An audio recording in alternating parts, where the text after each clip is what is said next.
It is below freezing here in Green Bay. It is a chilly day. The wind is whipping around a little bit, and it's out of the northeast at 10 miles per hour. The Green Bay Packers, who can beat them? They're 9-0. They have a date on Thursday in Detroit on Thanksgiving. They're at the Giants. They're at home against Oakland, at Kansas City, and they end the year with 2 home games against the Bears and the Lions. And Aaron Rodgers, Troy, is attacking seemingly every passing record that's been in the books with this 2011 season. Well, you keep waiting for that game when Aaron Rodgers is going to come out and not throw the ball as accurately as he has been all season long. But, you know, each week he keeps coming out. I don't know that I've seen a quarterback play at this level as consistently as he has. Ever. And then there's Josh Freeman. And he really blossomed quicker than many expected him to last year on a team that went 10-6. Some believe he's regressed. The Bucs have. They're 4-5. We'll see how they get along here today. Strouder's waiting for it, and he takes it out of the end zone. And he slips, getting across the 20, and it's something, Troy, you noticed during the pregame warm-ups that these two teams, especially Tampa Bay, was having a tough time with the footing. Noticed it last week, as a matter of fact, with the Packers in the Monday night game, and you're right. These wide receivers for the Buccaneers in pregame warmups were struggling. We'll see if they were able to get the adjustments made to the footing and the cleats so that it won't be a factor in this game. You saw that offensive line. They've allowed only 15 sacks.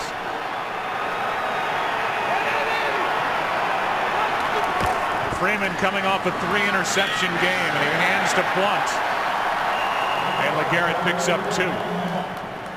First guy there was Desmond Bishop, and we look at this defense, and one thing they've been able to do, they're the 28th ranked defense in the NFL. You mentioned the good game, Troy, on Monday night, but they've been able to make up for holes in the defense or yardage with forcing turnovers. Well, and primarily on the back end, you know, in the secondary with creating takeaways by interceptions. They were good last year in that area. They've been excellent again this year. 2nd down and 8.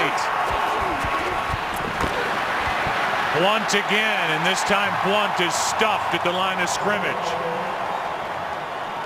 First guy there was A.J. Hawk, and he was with Ryan Pickett. It's now 3rd and 7. Well, a lot of discussion about the Tampa Bay Buccaneers and their lack of being able to run the football this year. And I know in talking with Greg Olson, they want to be able to run the ball. It's what they were built on last year. They come out on 1st and 2nd down and really don't get much out of it.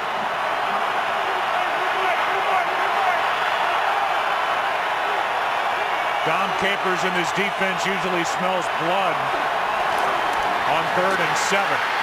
Freeman gets rid of it, completes it, and there he is again. It's Preston Parker for a 1st down. If you don't know the name, he's been a 3rd down weapon. He gets 20 yards on 3rd and 7, and he is tied for 4th in the NFL with 3rd down receptions. This is number 17. Well, they bring Morgan Burnett off the edge, and Freeman's able to get the ball out of his hands just in time. A shallow crossing route, expecting man coverage. That's what they get.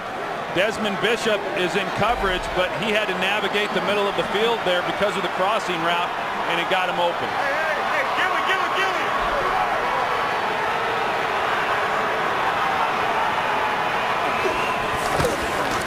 Extra men on the rush, and the pass is caught, but not for much. Hawk out there to make the stop on Luke Stocker.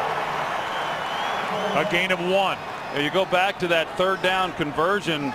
During this 3-game losing streak by the Buccaneers, they have really struggled on 3rd down. They've not been very good for the entire season, but over the last 3 games, just 23%. So that was a nice way to start this ball game, converting their first 3rd down. Matthews on the sideline on 2nd and 9.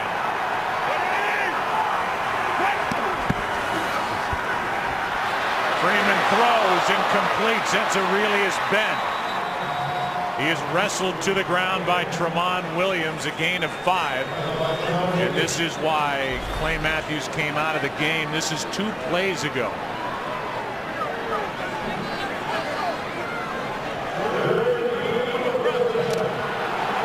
exactly when. I don't know if it's when the contact was made there with Freeman in the pocket or when he made the spin move, but clearly something was impacted on that play. And he's still on the sideline on 3rd and 4.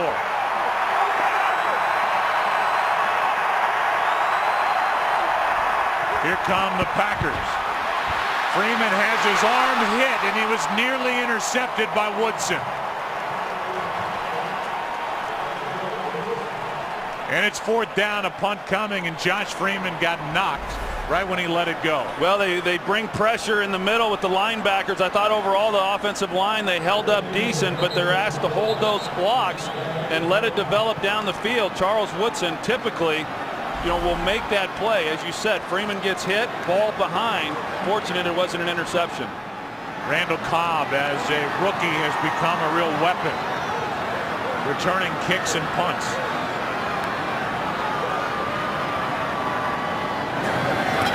Gets the snap, puts the nose of the football down, and it's Cobb with a fair catch inside the 15.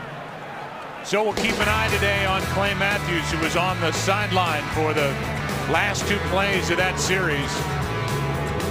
It's no score. Green Bay with the ball when we come back. Did you know the Packers have won 15 straight?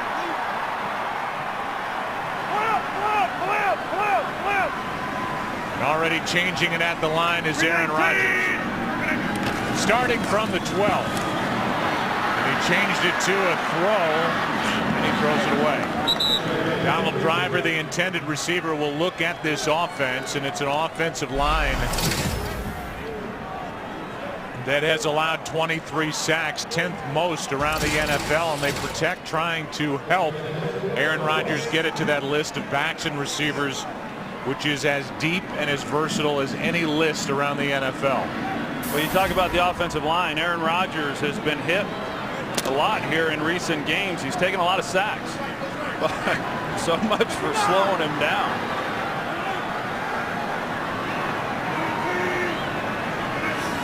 On 2nd down and 10. Penalty flag flies. Looks like a hold as the pass is complete to Jennings. But this one appears to be coming back, and it is. Holding number 71. Offense. Half the distance to the goal. Still 2nd down.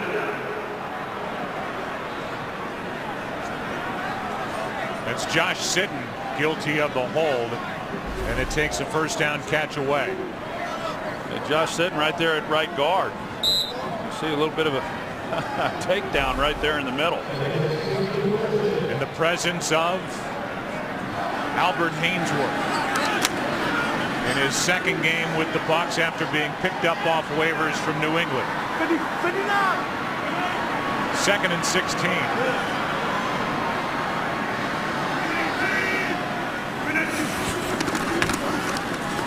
Quick setup and throw, and there is an incompletion to James Jones. And it's not exactly the back shoulder throw, but that typical look we see from Aaron Rodgers quite a bit.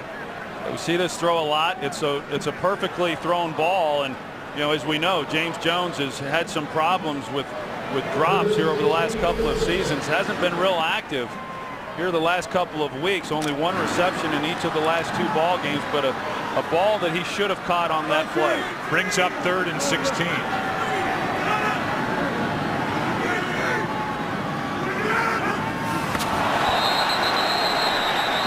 Blow it dead. With a player coming unabated to the quarterback. We'll see if it's against the Tampa Bay Bucs. Well, sounds like a false start.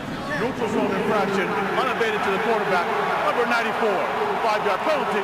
3rd down. You heard false start in that conversation, but it was called neutral zone infraction, and it's really both ends. Adrian Claiborne's been doing a lot of that lately. Yeah, Adrian Claiborne, the 1st-round pick out of Iowa, who's given him a little bit of something in the pass rush, but 3rd and long made it a little bit easier here with now 3rd and 11. And now Hainsworth gets in on the fun.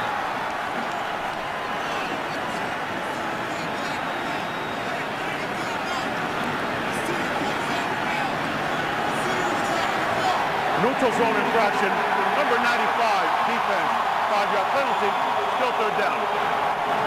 You can see Albert Hainsworth talking to the official. He's claiming that Wells in the middle there at center is moving the ball, and that's why he then reacted. You can see the football. You know, he tilts it up, and that's what Albert Hainsworth is watching, trying to get a jump on when the ball is snapped. That's, you know, the center is allowed to move the ball slightly like that. It didn't appear to be an abrupt movement, but you could see where Albert Hainsworth maybe came off with that movement. The Bucs are the 4th most penalized team in the league as Rodgers hits Driver, and Driver is hit immediately, brought down by Jones, the safety. A gain of 4, and it's 4th down.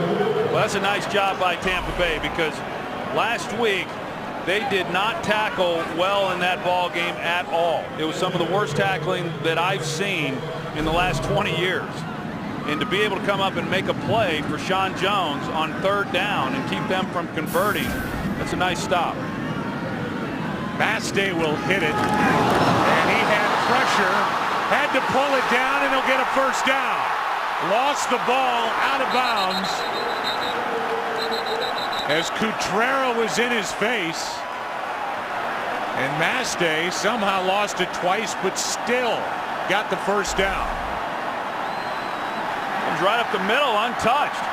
You know, it was going to be blocked. I think he sensed it, and then just rather than punt it and have it blocked, knowing that would happen, he decided to go ahead and tuck it and see if he couldn't maybe pick up a 1st down, and then the ball comes out of his hands.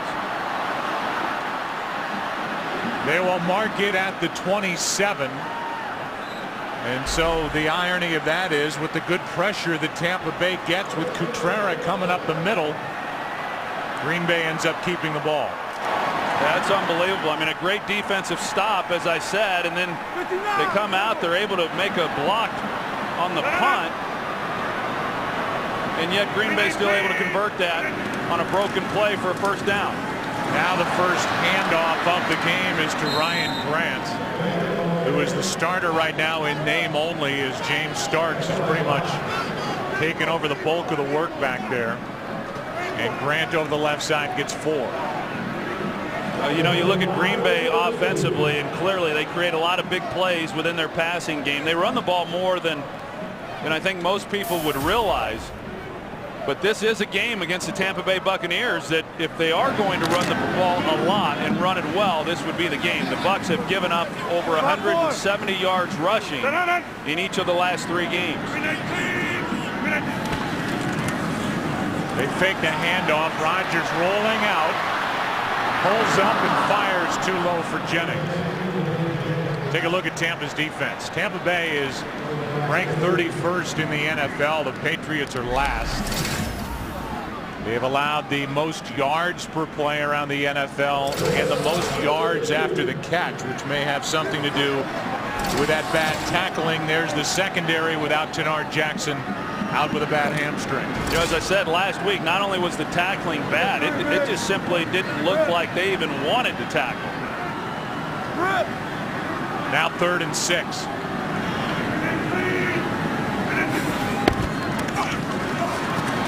Nice pocket for Rodgers, who finds Nelson. And Jordy Nelson down inside the 35. And a beautiful throw from Aaron Rodgers. And it's a coverage that you would not expect then the Packers to be able to get this throw. You see the little bit of a move, looked like maybe he's going to come on a shallow crossing route, but he is getting safety help. E.J. Biggers, the corner, number 31, is getting help by Sean Jones. You believe then that you've got that sideline throw taken care of simply by coverage, but not with Aaron Rodgers and the Packers. They will threaten a coverage even when you think you've got something taken away. That was good for 34 yards. On 3rd down, now on 1st down, this one's dropped off to Starks, doing something with it. Down inside the 30, they'll mark him at the 27 and a gain of 7.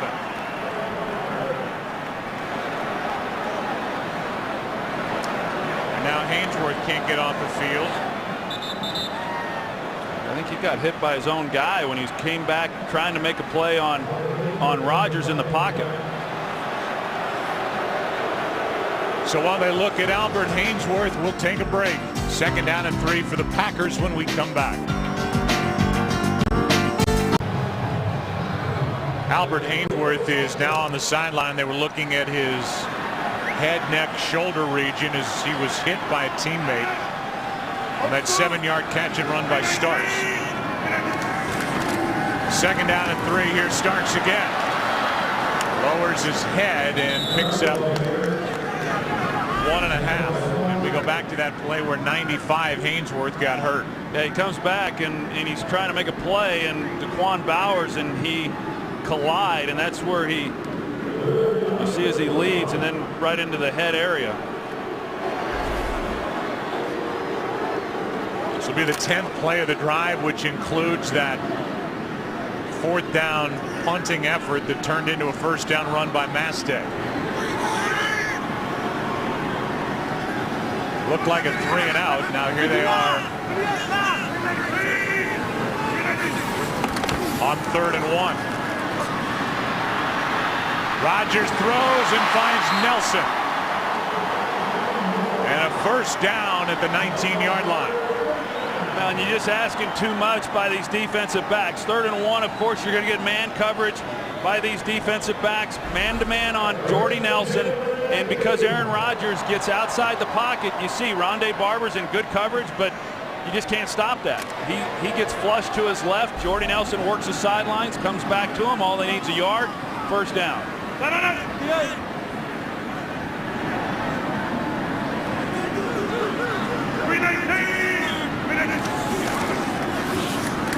Handoff is to Grant. After the initial hit, spins forward, picks up 3. This Green Bay offense now in the red zone. They are number 3 in the NFL at converting red zone trips inside the 20 into touchdowns 62% of the time. You look at all the different guys who have touchdown receptions. You know, I mean, usually you get down here against a particular team and you anticipate 1 or 2 guys is where they're going to go with the ball. But every one of these receivers is alive down here inside the 20 for Aaron Rodgers.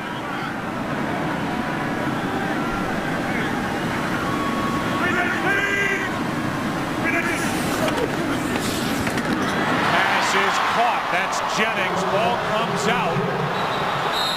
And now late they blow the whistle and say that Jennings was down. It's 3rd down. Aqib Talib was there defending, ripped it out, but it was too late. And it's 3rd down. It looked close to me, Joe, as to whether or not he was actually down before the ball came out. Sure enough, you see the left knee goes to the ground. Clearly, the ball came out after he was already down. So now play number 13 will be another 3rd down.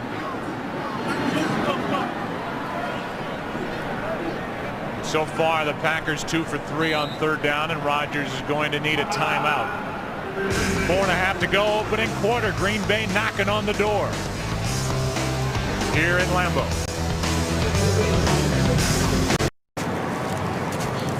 We welcome you back to Lambeau Field. It's 3rd down and 3. Haynesworth back in the game. The team that's got the 2nd most points on opening drives, the Green Bay Packers, trying to keep them out of the end zone. It's 3rd down and 3. Rodgers could run for it, and he does. Slides at the 6. And a 1st down, Green Bay. Claiborne had pressure, and that forced Aaron Rodgers out. We're going to see Michael Bennett. He comes in this way, and because of that on the pass rush, there's then nobody there for contain. It opens up the outside running lane for Aaron Rodgers. Oh.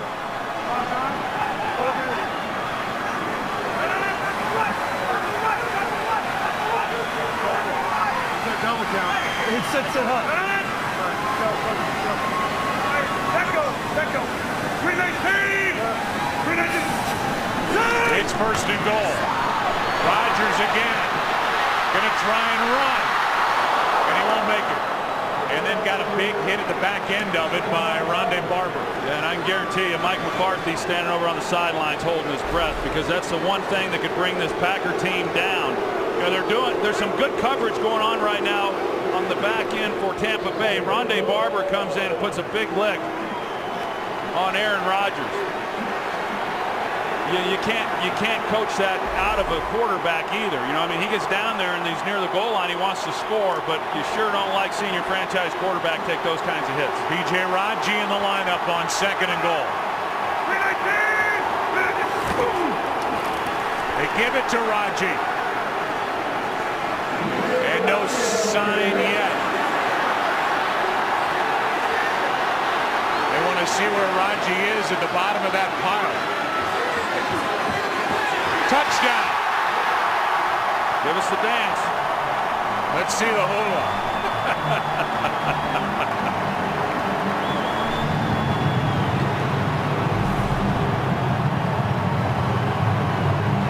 Give it to big B.J. Raji. You think that he's going to be the lead blocker, and that's a pretty nice job on his part, just being able to secure the handoff. I mean, that's what you worry about when you've got a defensive lineman in the backfield and you're handing him the ball. He got right in behind right guard Josh Sitton and was able to move the pile and get it in. They've talked so much about limiting his snaps on defense with 3 games in 11 days, and now he pounds it in for a touchdown. And it's 7-0. So remember, it started with nearly a 3-and-out. And on 4th down, Tim Mastay, the punter, ran for a first down. That led to number 90, getting it into the end zone. 7-0 for the undefeated Pack. That drive was the longest Packer drive of the year. B.J. Raji, his first career regular season touchdown. He had that interception return for a touchdown in the last NFC Championship game. And taking it out of the end zone is Strotter. Cannot get to the 20. Pat Lee, the first one to greet him. Buccaneers have it, down 7. Big B.J. Raji right in the middle of that huddle became the 14th different Packer to score a touchdown this year, and on their first possession, you talk about balance. 5 different rushers, 4 different receivers. You don't know where they're coming at you. They find themselves in the end zone again, up 7-0.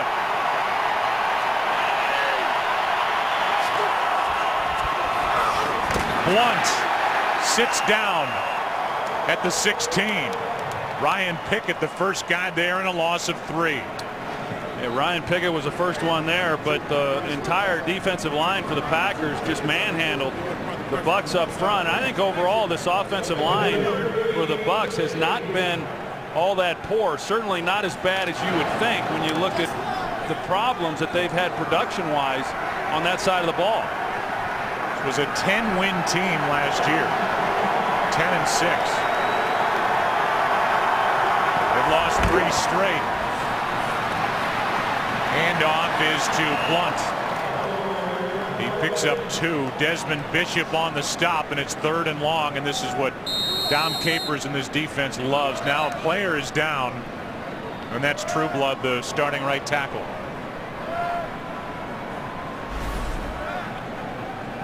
Take a look and see what happened to him. He's on the outside. Yeah, he gets rolled up on. Desmond Bishop rolls up on the back of his leg.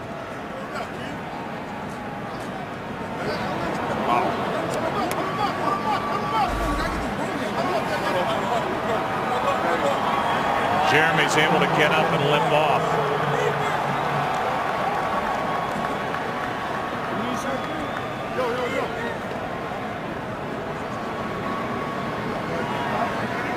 See who comes in. It's Ted Larson. As Trueblood gets to the sideline before a 3rd down and 11, and out at right tackle, it's James Lee, number 77.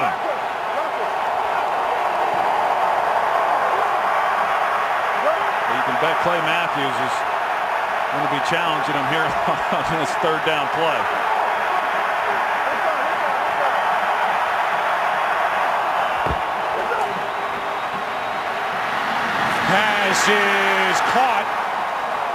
Abram made the play as Aurelius Ben lost a half yard.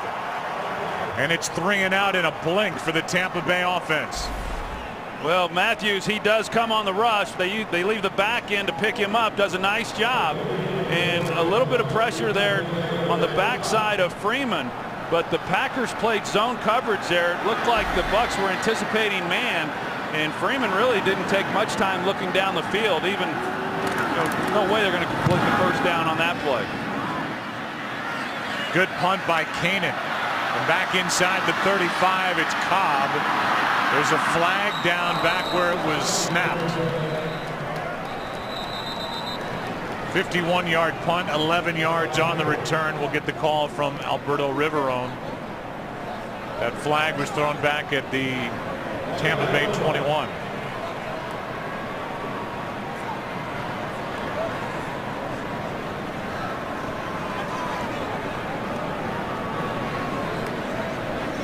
Number 44 of the kicking team was downfield ineligible. The 5-yard penalty will be added on to the end of the run.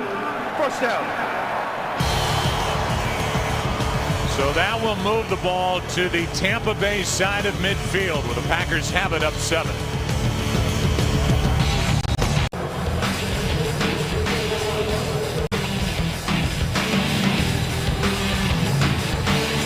Raji has the touchdown. The Packers have the lead with under a minute to go. This season it has been a lot of points early for Green Bay and hardly any for the Tampa Bay Buccaneers. That looks to continue here today. Green Bay will start at the Buccaneer 49.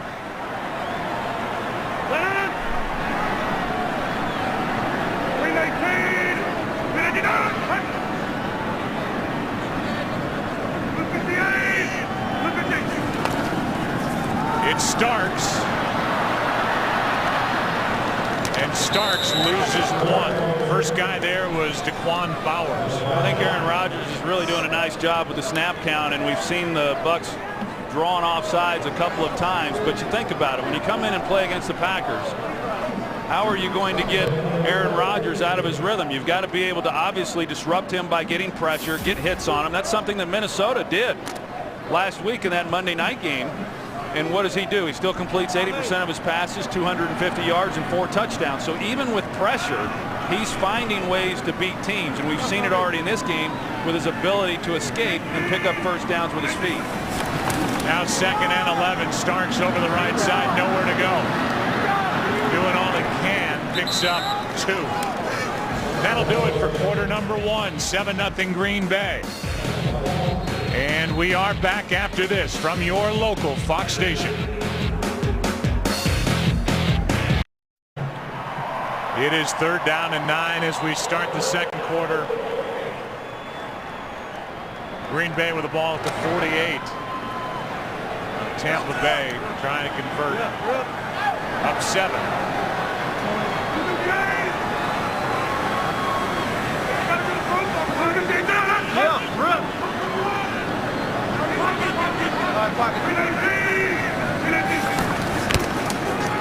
Blitz. Packers pick it up. And the pass is caught by Jordy Nelson. And now Aaron Rodgers trying to hurry them up to the line. And just a perfectly thrown ball. You see Jordy Nelson make the play. Was he in fact in? He gets his left knee in. Good catch to me. Timeout is taken by Tampa Bay. So Raheem Morris didn't want to throw the challenge flag until they get another look at it. They take a timeout. And 1 knee equals 2 feet. Someone wrote a book titled that once. Really? Yeah. They haven't. They should. Timeout, Tampa Bay. Creative with the cheese here in Green Bay. Comes in all different shapes and sizes. Yeah, there's no place like Lambeau Field. You hear it all the time, but if you're a sports fan and you haven't yet visited this place, you need to come. And they're going to add on 7,000 more seats. They're going to redo the scoreboards.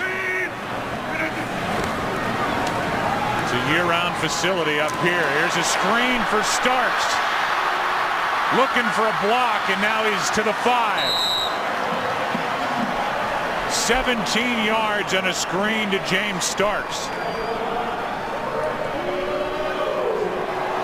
And it sets up 1st and goal. They set it up very well, Joe. They run a receiver through the middle right here, which takes the middle linebacker out of the way. You see the action there. Now you get the lineman out in front, and you've got that whole space cleared out. Nice execution there by the Packers.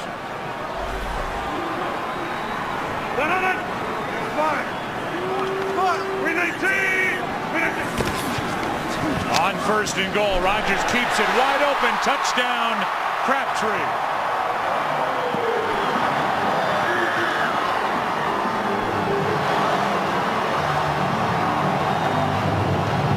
Well, they go off a play action, and outside linebacker Quincy Black, he gets caught looking in the backfield, and when he does, Crabtree then comes free. He sees the action, he's thinking run, lets him go. Initially he's engaged with him, but then he turns him loose. So that's now, Troy, 15 different Packers with a touchdown this season as Crabtree gets his first. Doesn't even count Corliss, who took over for Finley last year. He doesn't have one. They have so many weapons. Crabtree gets his first. 14-0 Green Bay.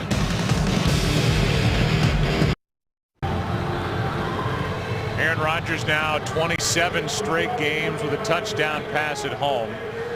He, by the way, has had 9 straight with 2 or more touchdown passes in the game.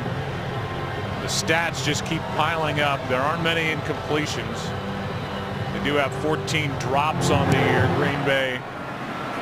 But how do you stop him? That's the question. Strouder from outside the end zone runs into his own man and can't make the 20.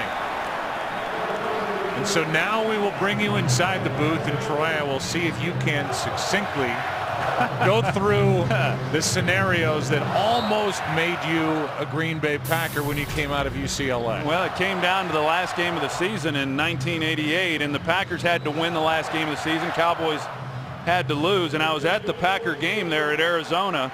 Packers go on and win, which they were not expected to do. The Cowboys, of course, lost, and Lindy Infante was the head coach at the time in Green Bay. He had already told me that he was going to pick me if they had that pick.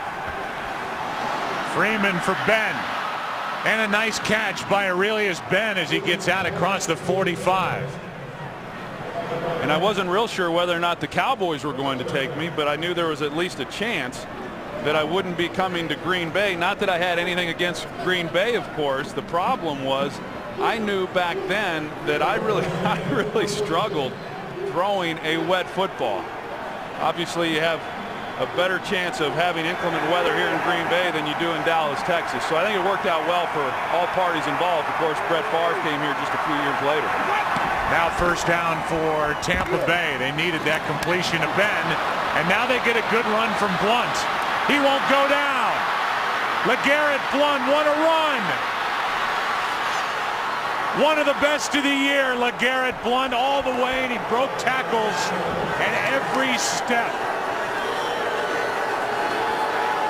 Wow, what a run by the 2nd-year back out of Oregon. That is unbelievable. Initially, Desmond Bishop, 55, is right in the hole for what would have been basically no gain.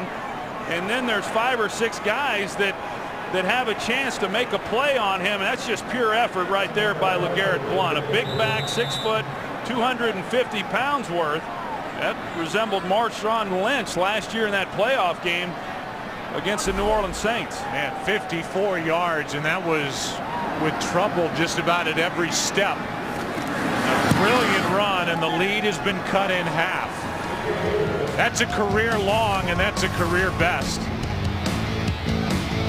What an effort by Blunt. And it's a 7-point game in Green Bay. Long time, and not see a better run than what we just witnessed from LeGarrette Blunt. You want to say 6, 7 missed tackles all the way down the field, and he just wouldn't quit. That was unbelievable. And a great run. One they desperately needed too. I mean, I don't think this defense for Tampa Bay has really played all that poorly. That was a much needed touchdown by the Buccaneers. A team that put the pads on and hit twice during the week of practice.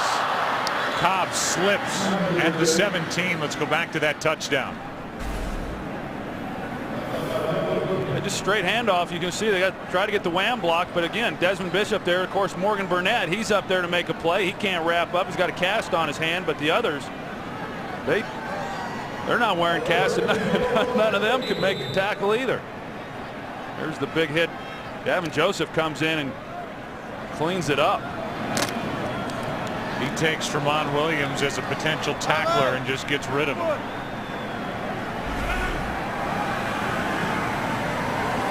Now starting from the 17. Fake the inside handoff, and Rodgers fires a fastball to Jordy Nelson for a first down. They always talked about Brett Favre and that fastball. Well, Aaron Rodgers has heat too.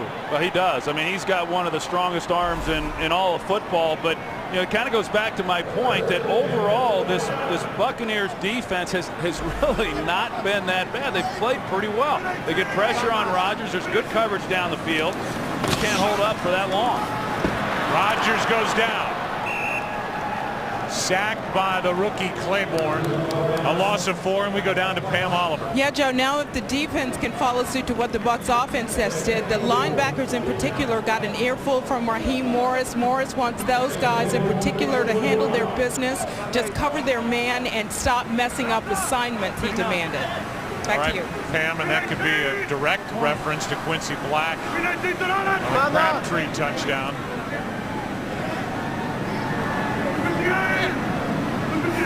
Claiborne now has 4 sacks on the year. On second down, Rodgers has to run again. And he is tripped up out on the edge by E.J. Biggers, a gain of 7. Bring up third down. I think overall Tampa Bay, I mean, they've been pretty porous in pass coverage this season, but they're doing a good job in this game. You see they're trying to work Michael Finley down the middle with that 2-deep safety look, and we've seen a lot of this from Aaron Rodgers here in this half. He's not had people open. He's had to scramble. He's had to improvise. And we've seen him run with the ball more than he typically has to. Penalty flags, and now the ball flies. Jennings is picked off. But there are flags down back at the line of scrimmage. Corey Lynch, who got the start. But that defense jumped across again. Offside defense, number 96, 5-yard penalty, still third down. They get Tim Crowder, and that's the 3rd time that there's been a defensive offside. Yeah, I think initially you're going to see the offsides down here at the bottom in the neutral zone. And I think initially Aaron Rodgers wasn't exactly sure whether or not it was on his team or it was on the defense, but because the officials didn't shut down the play, he then knew it was on the defense. And so he just took a shot down the field to see what he could get, not worried then, of course, about having the ball intercepted. He's completed 8 straight. On third down and 2. A blitz. Rodgers floats it and dropped. Jermichael Finley had it, a perfect throw, and it was just dropped. That was almost a great adjustment by Jermichael Finley. You see the tail end of the play there, but initially he was looking over his other shoulder, expecting the ball to the inside. You see him here.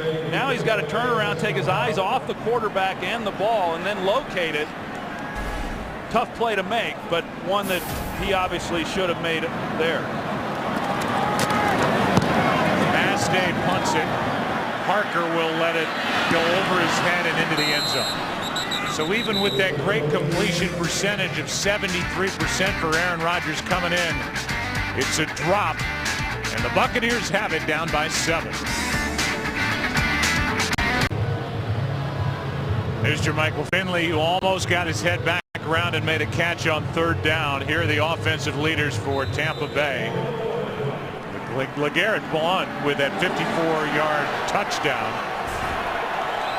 She broke 6 tackles. And now it's a 7-point game starting at the 20.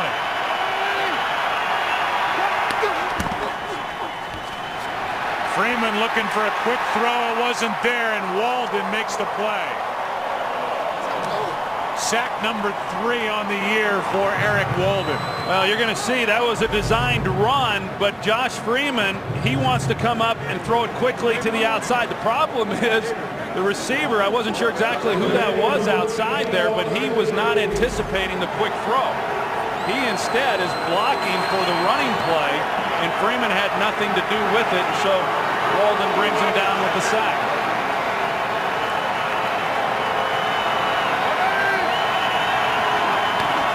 Brings up second down and 13.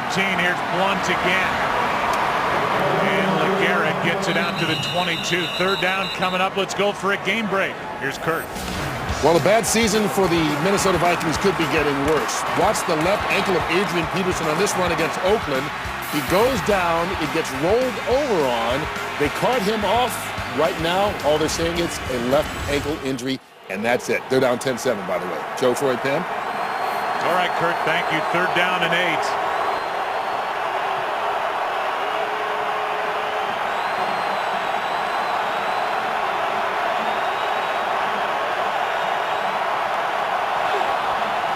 Blitz. Freeman completes. That's Parker.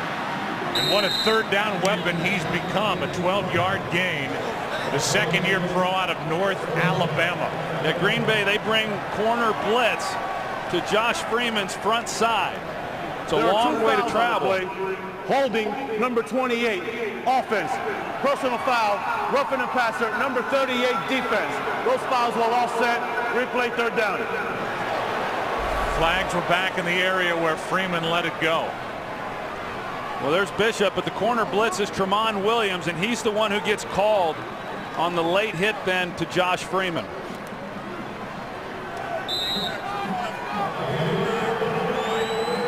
We've talked about it before. Once the ball's out of the quarterback's hands, you've got to hit him before your second foot hits the ground. So they call that the two-step rule. You have to hit him within 2 steps from when the ball comes out. It's now third and 8 again. Woodson coming off the edge, doesn't get there. Good block. And the pass caught for a first down. That's Kellen Winslow. And Woodson came within a whisker of his second sack of the year. Well, Lumpkin, the tailback, he's the third down back because of his ability to block. He picks it up late. You're going to see him there, number 28. He's looking, and then he sees Woodson late. But he does allow, because there was no pressure immediately in the face of Josh Freeman, that he could at least step up. A nice conversion there for the Buccaneers. It shows how strong Freeman is also with that arm flat-footed to throw that as he did. 6'6", 248. Here's Ben on the handoff. And Aurelius Ben picks up 9. I think gets taken out by his own sideline. Let's talk about Thanksgiving. We'll be on the air with a pregame show at 11:30 Eastern, 8:30 a.m. Pacific, and kickoff 12:30 Eastern. It's the Packers and the Lions. That's a Fox NFL special on Thursday. The pregame show on the air at 11:30 a.m. in Detroit. And the Ford Fox NFL Sunday pregame show at Ford Field. Here's Blunt and a first down in midfield. Brought down by Desmond Bishop after a gain of 6. Good blocking up front right there for LeGarrette Blunt. Unlike the touchdown run that he had a clean lane. Didn't have to break many tackles to pick up the yards on that particular play. And you know, they need LeGarrette Blunt to be a real factor for this offense. He'll come out, he'll have a productive game, and then the next week not so much. And he'll come back and he'll have a productive game, and then the next week not so much. It's been a very inconsistent year for him, just like it has been for this offense. Missed 2 games with a bad knee as Freeman has a good pocket, and he hits his fullback Lorig. And Lorig picks up 10 and a first down. We're seeing Josh Freeman settle in a little bit too. You know, he's had his inconsistencies this year, and you know, we've wondered whether or not the thumb has been bothering him. He sprained it about a month ago. He's not wearing tape on the thumb this week. He had been in previous weeks. I know in our conversation with him, Joe, he said that this week was the best it had felt. He has not blamed any of his play on his thumb. But you wonder, with some of the inconsistencies that he's had, as to whether or not it has been a factor. Looks pretty good today. Hand off to Blunt. Little stutter step, and he's still going. And LeGarrette Blunt is to the 25-yard line, and another good run from big number 27. It really is. Yeah, I mean, as I said earlier, he's just a big guy. He's hard to bring down. You know, he's able to break tackles. As we're watching this game, Morgan Burnett, he comes down low again, and this is just not the type of back that you're going to be able to get to the ground if you don't take him up a little bit higher. LeGarrette Blunt, a real surprise in the league last year as an undrafted free agent to come out and rush for over 1,000 yards. Undrafted, originally signed by Tennessee and then cut loose. He had that 1,000-yard season for the Bucs. Nice catch, Mike Williams, and he takes it down near the 10. That's kind of what they've been waiting to see from Mike Williams. You know, the inconsistency that I've talked about for the offense as a whole has really applied to each of these players who were such dominant figures last year in their run for 10 wins. Mike Williams goes up. That's where he's good. He's a big guy. He's not going to outrun a lot of people, but he makes a play on a contested ball. Had 11 touchdowns last year as a rookie, has only one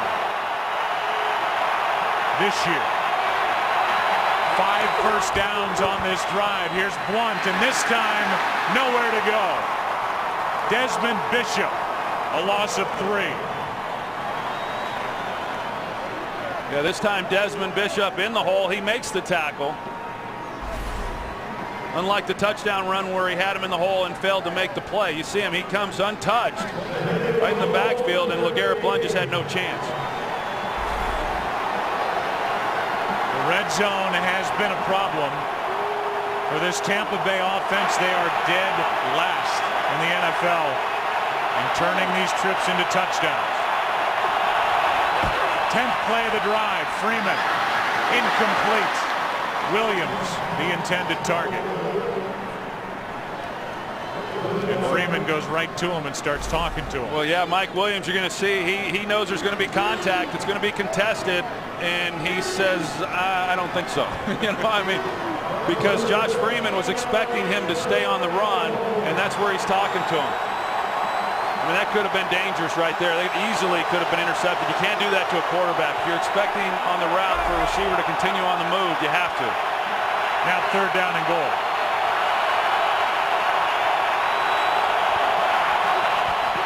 Setting up a screen for Lumpkin. And the former Packer takes it to the 5 where it's 4th down.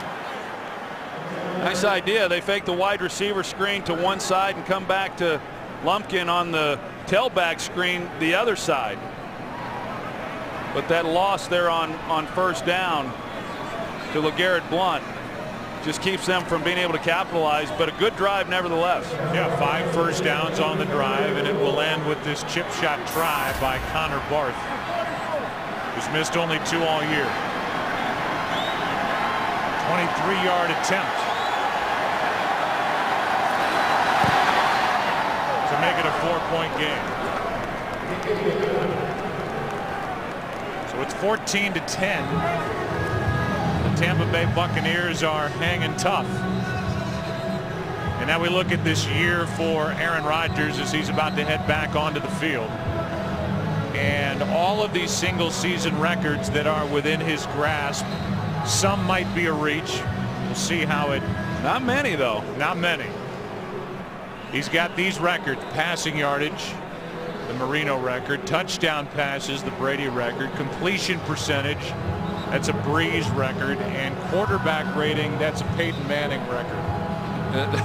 Those are all good records, and they're all good records to have, and they may very well be Aaron Rodgers's at the end of the season. You know, I asked Mike McCarthy the other day, I said, hey, is there anything that we don't know about Aaron Rodgers? I mean, every week everyone talks about all the great things he's doing. What is it that we don't know about him? And he had to give it a lot of thought, and he said, well, you know, I don't know that people realize what a great teammate he is. So America, you now know everything there is to know about Aaron Rodgers.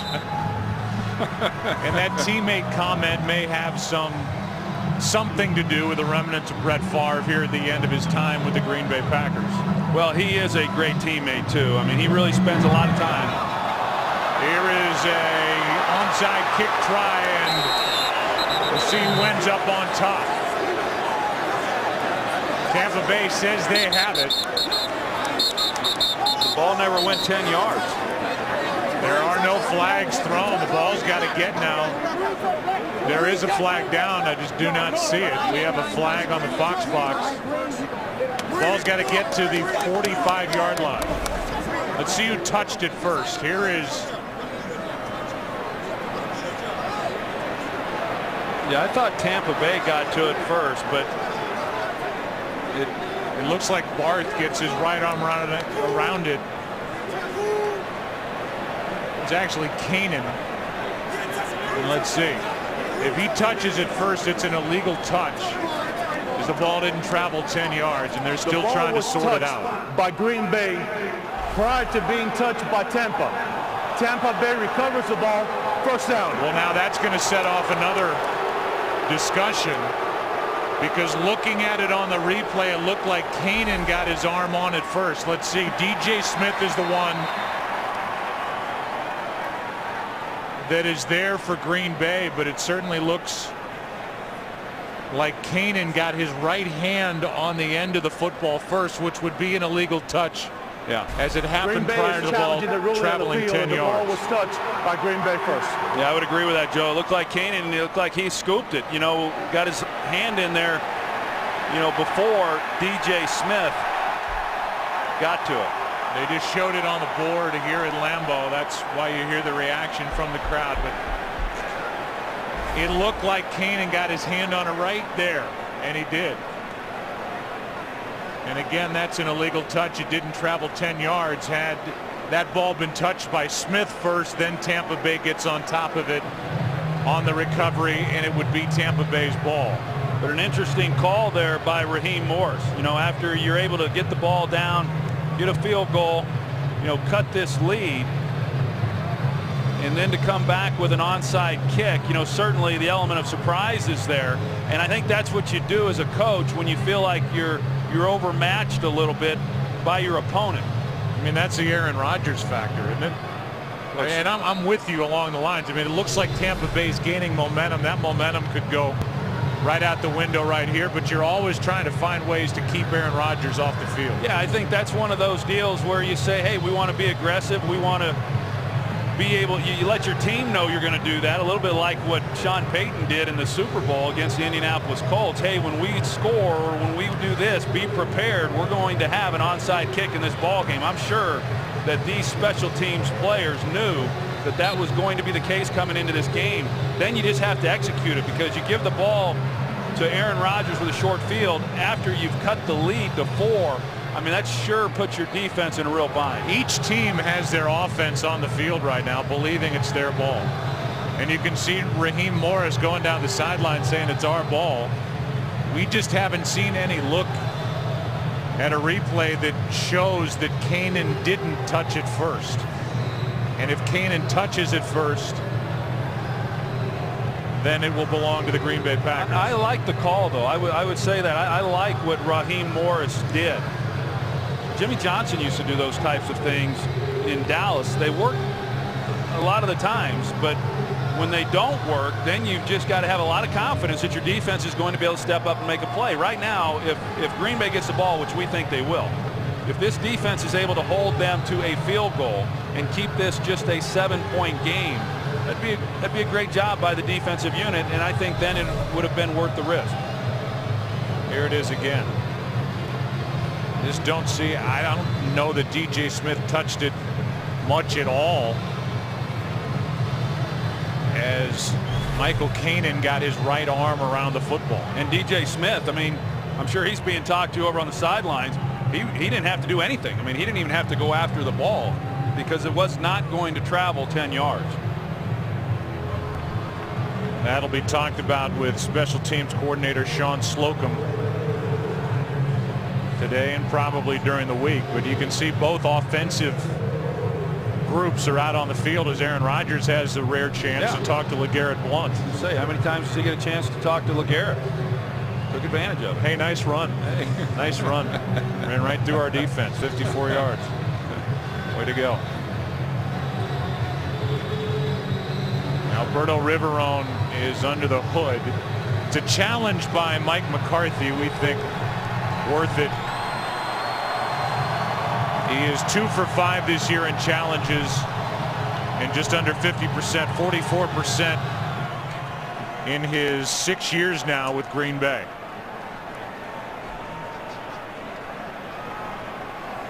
And now as Riverone talks to the rest of his crew,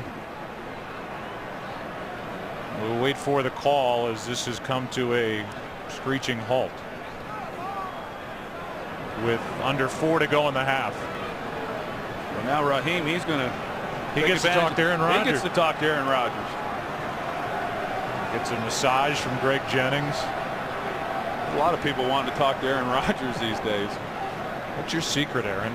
The ball was illegally touched by Tampa Bay at the 38-yard line. The ball will be placed there, 1st and 10. Green Bay will not be charged with a timeout.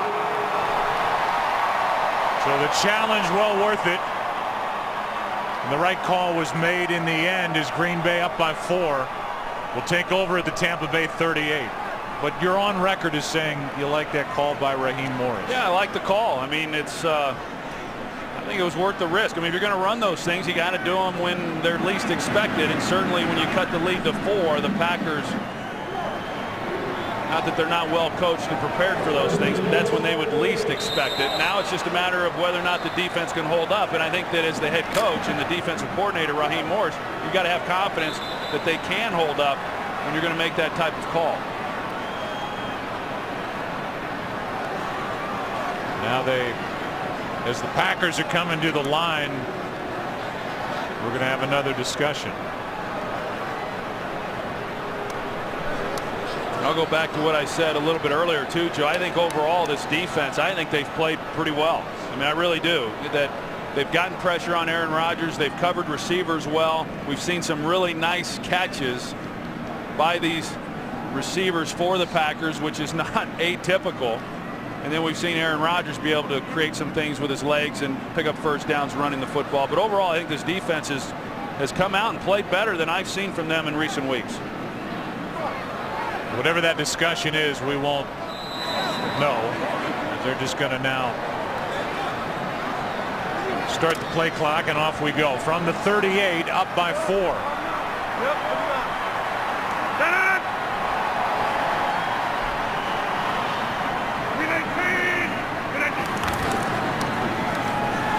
Take it to Starks. Rodgers throws low and a penalty flag comes in. Michael Finley, the intended receiver.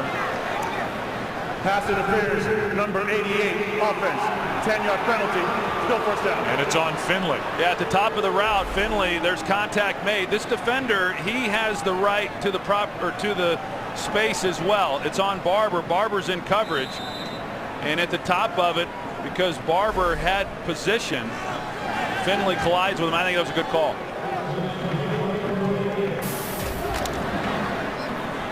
Shut out. He has one drop. It's 1st and 20.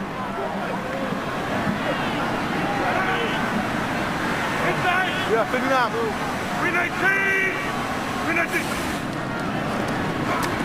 Rodgers steps into it, looking for Finley. And he's got a first down inside the 20. 30 yards to Jermichael Finley. Well, Jermichael Finley, now he runs the corner route on the opposite side, and Corey Lynch was in coverage, and he was threatened by Jermichael Finley going deep on him, and that's what got him turned around. As soon as he opened his hips, thinking that Finley was going deep, it created a great deal of separation for, not a great thrown ball by Aaron Rodgers, but an easy completion. On first down, here's Starks. Broke one tackle, picks up 2. It is amazing to me, maybe it shouldn't be, that's just how well educated these fans are, that just under 73,000 people can be this quiet when the Packers are on offense and that loud when the Packers are on defense. It's like practice for Aaron Rodgers when they're in the red zone. Yeah, it's nice when you're playing in front of educated fans that understand that. I mean, there's some places that are doing the wave when the offense has the ball.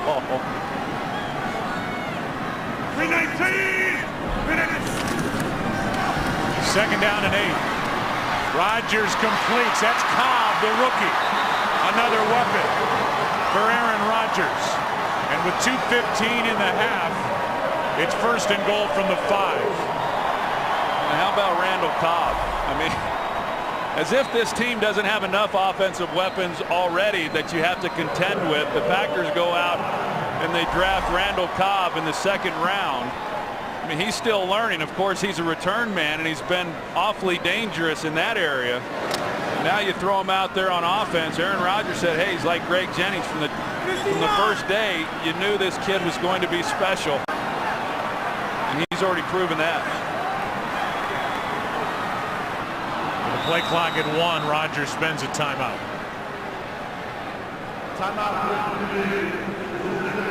So that'll give us a chance to talk college football. This December, 2 of the most storied conferences in college football culminate their seasons with 2 epic championship games for the first time in their history. And Fox Sports will bring them to you on back-to-back nights. Pac-12 championship game Friday, December 2nd.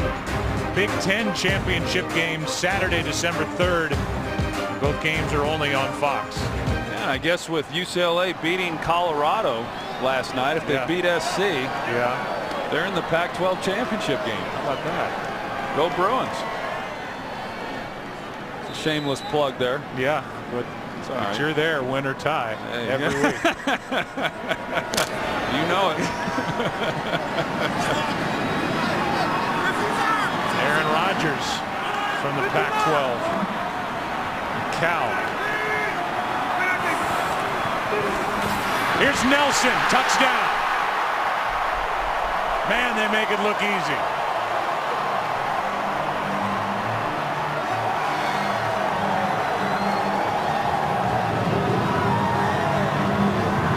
When you're down in there that tight, you give Jordy Nelson that kind of cushion, keep the lead.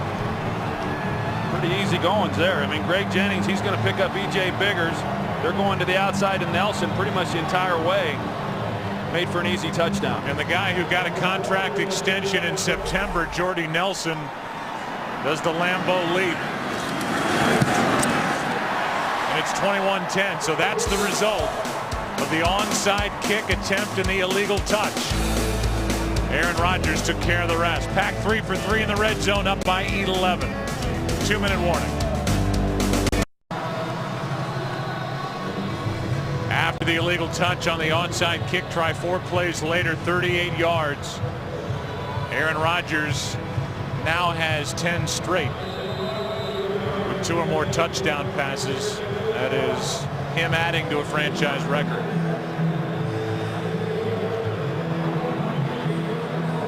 And it's 21-10. 2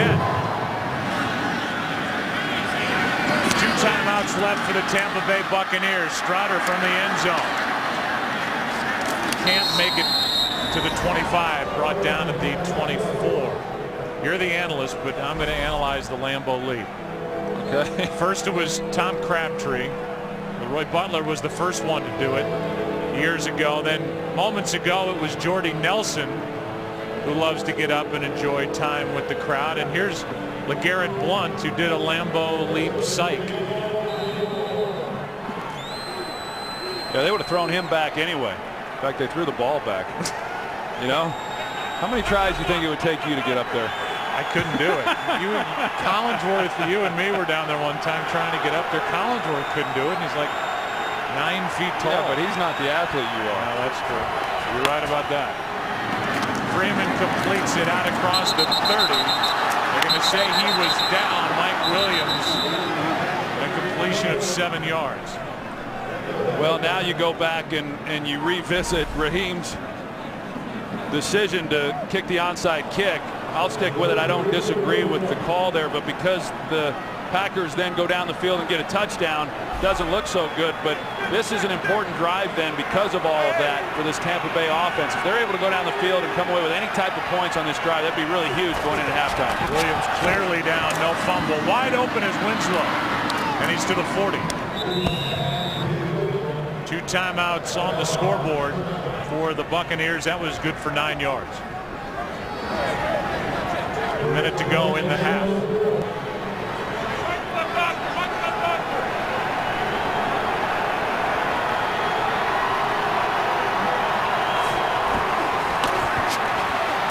Over the middle, Winslow again. We'll see if the Buccaneers use a timeout, and they do. 17 yards to Kellen Winslow, and he's inside the 45. Coming up, the Visa halftime with Kurt Terry, Howie, Michael, and Jimmy. Get an injury update on Adrian Peterson and that big battle in the AFC North between the Bengals and the Ravens. The Steelers are on a bye week. They lead that division at 7-3, and then the Ravens and Bengals tied at 6-3. Here's the route by Kellen Winslow. You're going to see Desmond Bishop. The one place he cannot let Winslow go is to the middle of the field. He's trying to play his inside, but just an excellent route by Winslow, getting to the middle where there's no help and picking up a nice gain. They only have to pick up a little bit more here to get in field goal range. Need to get it to within the 38-yard line to get inside Connor Barth's career long. That one for Mike Williams out of his reach. 41 seconds left at 2nd and 10. That would have gotten him, Joe, right where you said, on the 38-yard line, and just a ball that got away from Josh Freeman, as you can see. Completed a lot of passes here today, and one of his few poor throws on that last play. Career long last week against Houston. That means the 38-yard line. Just 5 yards from where they are now. 2nd and 10. A little different conditions. Freeman on the move is picked off. Tramon Williams, his 3rd of the year.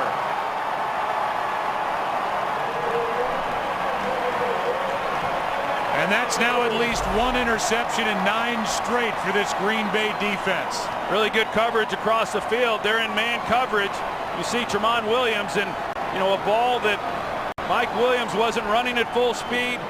A ball that's a little bit then behind him, and Tramon Williams able to make a play on it. That's where this defense is so good. They're so opportunistic on the back end. When a quarterback is off on a throw, they make you pay for it. They've given up a lot of yardage passing, but boy, they sure make you pay on a ball that's not where it needs to be. Most interceptions in the league on defense with 18 now. And they can cover mistakes and weaknesses by forcing turnovers. That's the 21st they've forced. Rodgers scampers out of bounds with a 1st down. And with 25 seconds left and 1 timeout, and now the ball is just inside the 40 at the 39-yard line. You just don't expect the Green Bay Packers to be content with an 11-point lead. No, I don't think they will be, and they're definitely going to keep the heat on them. You saw the 18 interceptions that this defense has for Green Bay. I think a lot of people thought maybe when they lost Nick Collins that some of that would be lost, but even Charlie Pepper, who's replaced Nick Collins, has done a nice job with 4 interceptions this season himself. Rodgers for Finley. And Finley incomplete. Sean Jones, the safety, defending, and now Finley can't get up. Remember last year he was lost in October in a game at Washington, and the Green Bay Packers won it all without that big weapon, Jermichael Finley.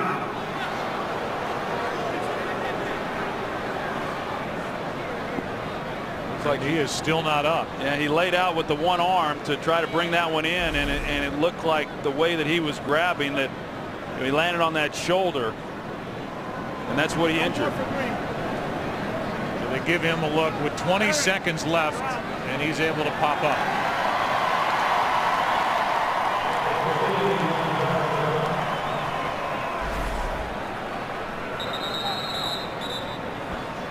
Here's the effort.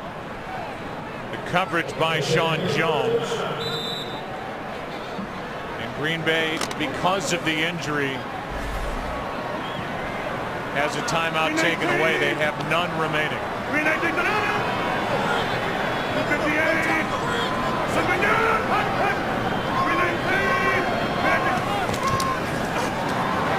Jennings.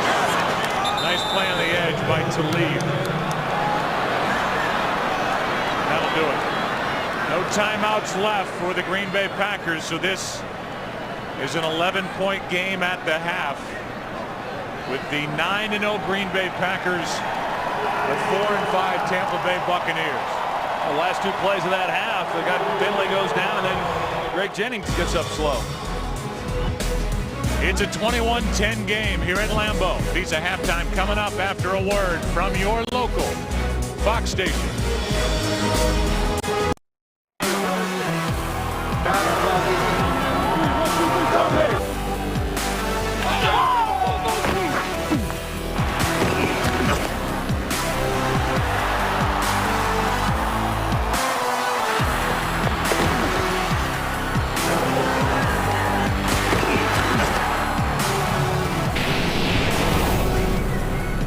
It's a 21-10 game at the half. Second half is about to start. Now back inside our broadcast booth. I am Joe. That is Troy. And I think for the most part, Tampa Bay Buccaneers have come to play here today, and they've played pretty well on both sides of the ball. I would agree with that. You know, it was a costly interception by Josh Freeman at the end of that first half, not being able to come away with any points. They were right there in a position to do that. You look at the Packers then, on the other hand, I don't think that they've played great by any means. I mean, offensively, they've been able to make a few plays. Defensively, they've been okay, and yet here they are with a 21-10 point lead. I mean, it's pretty remarkable what's happened here when they haven't played some of their best football. You can follow your favorite team all season long. Just go to itunes.com/NFL.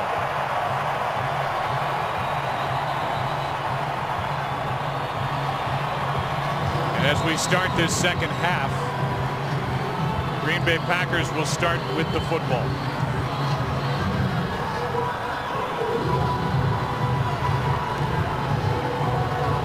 Packers have won 15 straight. In fact, they haven't even trailed in the fourth quarter during that streak. And Finley looks like he's all right. Get an early look and see how Jennings gets along after limping at the end of the first half. Yeah, you see Jermichael Finley kind of testing that shoulder out on the sideline. This is Cobb from the end zone. Penalty flag flies at the end of the play. Hayward on the tackle, and now another flag.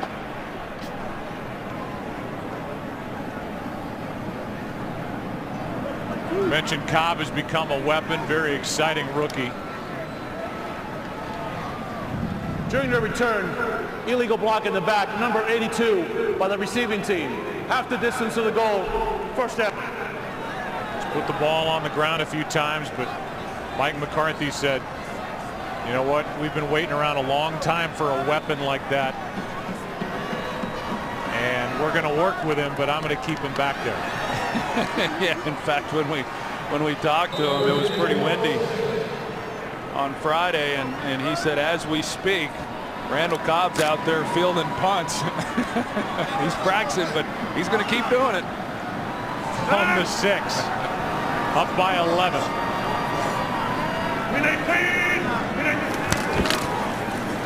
Here's Starks. Over the left side, picks up 3. Let's go down to Pam Oliver.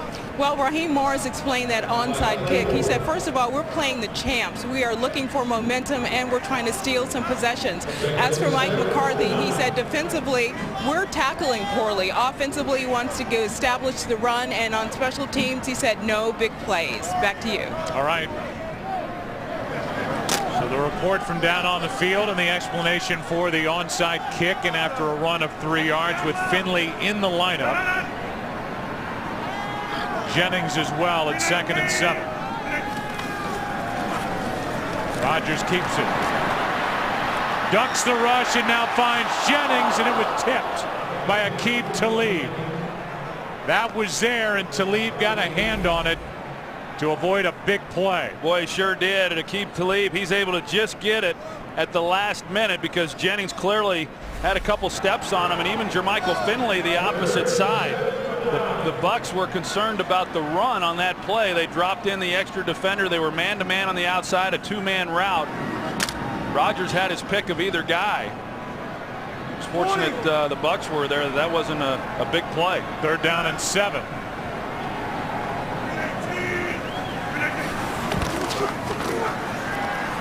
Over the middle, it's tipped and caught by Driver.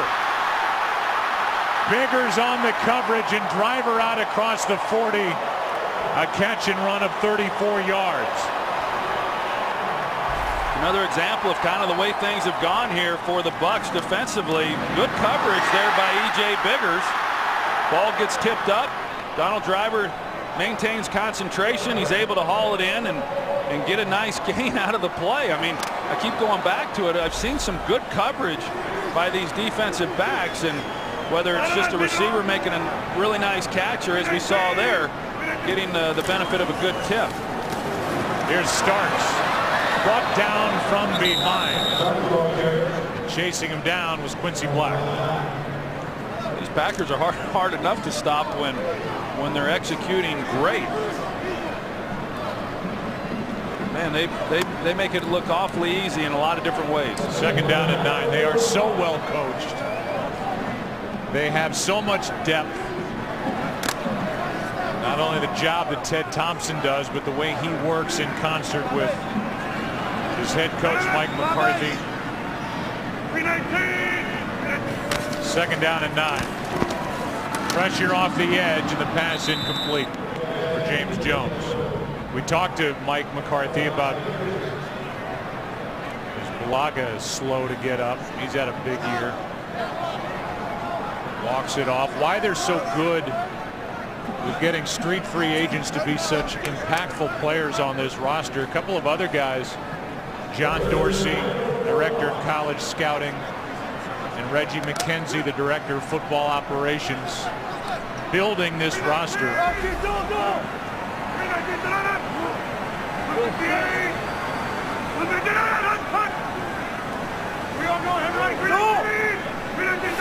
They get serious impact from the end of the draft and from street free agents. And now Rodgers is sacked. Daquan Bowers and Brian Price converged on number 12, and it's 4th down. Brian Price right in the middle. Over the center, you can see the move that he then puts on Wells, gets by him in a hurry, so immediately then Aaron Rodgers has pressure in his face, and then Bowers off the edge, just nowhere for him to go. 2 consecutive plays there. Pretty good hits on Rodgers. 2nd punt of the day for Mastay. Parker gathers it in just inside the 15. And loss of football, out of bounds. It will stay with Tampa Bay.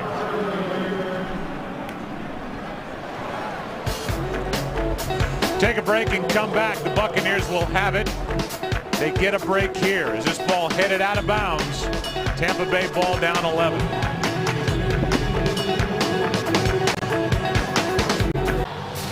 As we look at the offensive leaders for the Tampa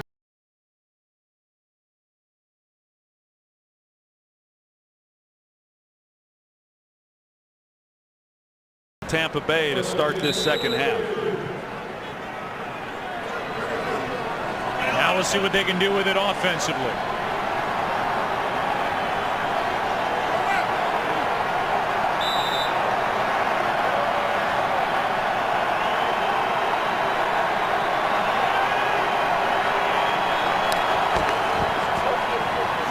Freeman, back shoulder throw, and it's caught by Mike Williams. And Williams picks up 9. Boy, that wasn't easy right there. Mike Williams just trying to get off the line of scrimmage, and had he not have given Josh Freeman a place to go with the ball, you see how well it was contested. Nice play on it, coming back and being able to make a catch, but Freeman really was going nowhere else with that throw. They got to find a way to get him going a little bit. Talked about it a little bit earlier, but it has been a struggle this season for Mike Williams. 3 catches, 31 yards today as Blunt picks up the first down. You know, you think about it, Joe, you said earlier that, you know, he had 11 touchdowns, Mike Williams that is, last year. And this season, you know, he's been targeted more than any player on the team. And he's only catching about half of those throws that are thrown in his direction. That's not good enough. You know, if you're a quarterback and this is your #1 wide receiver, that guy's got to make more plays than that for you. We found him in the 4th round out of Syracuse last year. Had a big year as a rookie.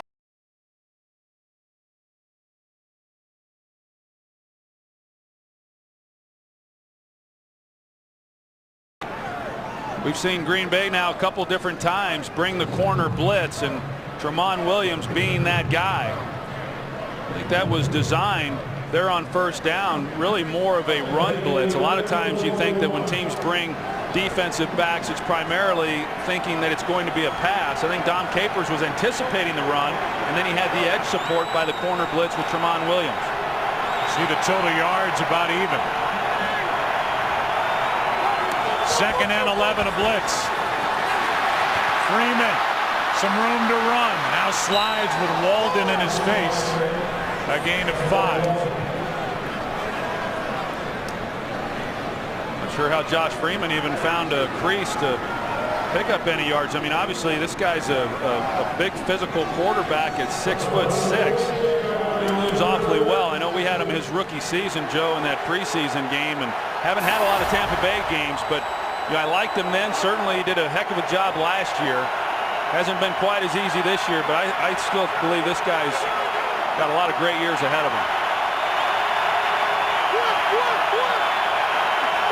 It's 3rd down and 6.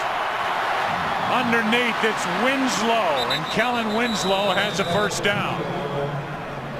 Woodson on the tackle, but big number 82 has enough to move the chains. Yeah, man coverage with Charles Woodson on Kellen Winslow, and hey, Freeman told us the other day that in a tight situation, the 2 guys that he trusts the most to get open are Kellen Winslow and Preston Parker, and he delivers to Winslow on 3rd down.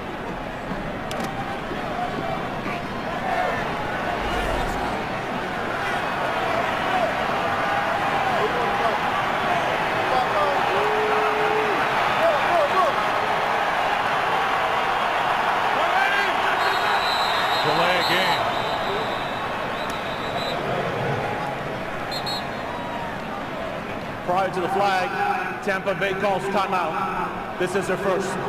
That came off the sideline as Raheem Morris was watching the play clock. Josh Freeman was not. Tampa Bay had to take a timeout before getting a 5-yard delay of game penalty, trying to get something on this drive down 11.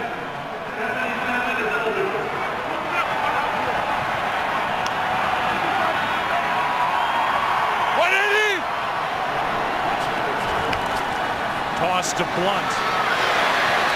Slips as he got to the edge. Got around Ryan Pickett. A gain of 3. Eric Walden was there for the stop for Green Bay.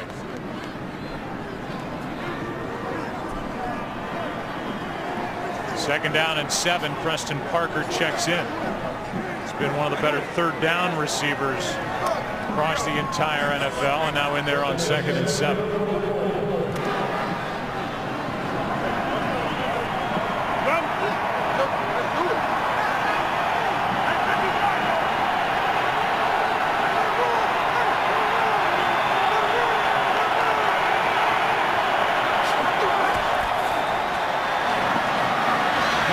Is caught by Mike Williams, and Williams is down inside the 25 on 2nd and 7, a gain of 21, and they are getting Mike Williams more involved. Well, they bring Charles Woodson off the edge, and then Preston Parker does a great job out on the edge making the block. Jeremy Trueblood, he's also leading the way, so they hit it at just the right time. They catch him in a blitz, man coverage, and Mike Williams has a place to go with the ball after he catches it.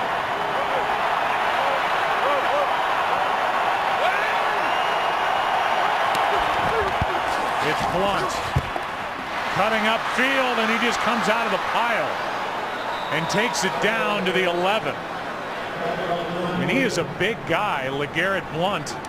6 feet, 247 pounds, but he seems to be able to get small at times, and then he gets out of the big pile up of bodies. Yeah, pretty impressed with what he's been able to do here in this ball game, and it looked like he had a lot of room to the outside, but he sees Tramon Williams come up in contain, and he took it right into the teeth of that defense and got some nice yardage. Good drive being put together by the Buccaneers, down by 11.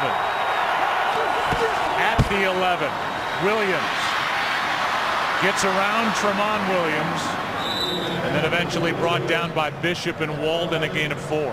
Well, we talked about trying to get Mike Williams going a little bit, and they've been able to do it here on this possession. Dancing around a little bit. I start looking out for Desmond Bishop. I know that. We mentioned it the last time the Buccaneers were in this spot, worst in the NFL in the red zone. And they get it in here against the Packers. 2nd and 6.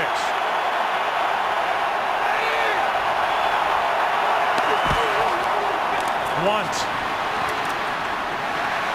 down inside the 5 to the 4. Buccaneers can get a first down without getting a touchdown. Blount just picked up 3.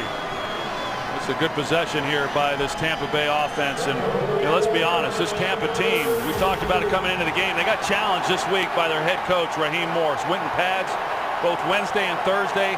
Not typical in today's game, but after losing 3 in a row, they've put forth a pretty good effort here in this game up to this point.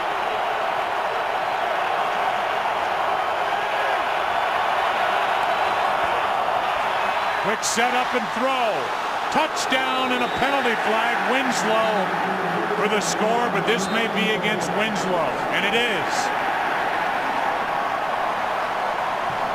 Offensive pass interference to take the touchdown away. You see it's man coverage with Sam Shields. Offense. 10-yard penalty. Repeat 3rd down. Well, there's not a lot there. I was just going to say, I'd like to have another look at that. I didn't see a lot there either, Joe, and I didn't see Sam Shields, after the catch was made, really contest. Yeah, there was the push there with the left. The left area is right there. There's Sam arguing there to the official, and he got the call, and rightfully so. Didn't see it initially, but he did push off there with the left arm. Now it's 3rd down and 13.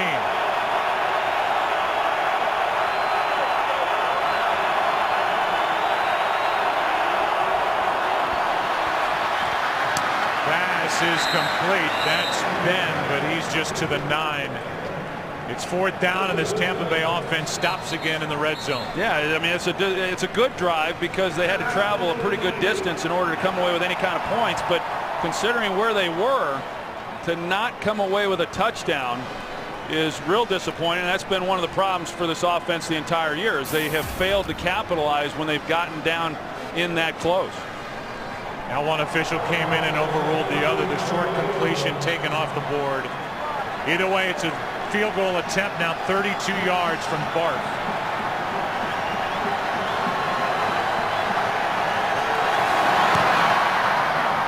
He's 2 for 2 on the day.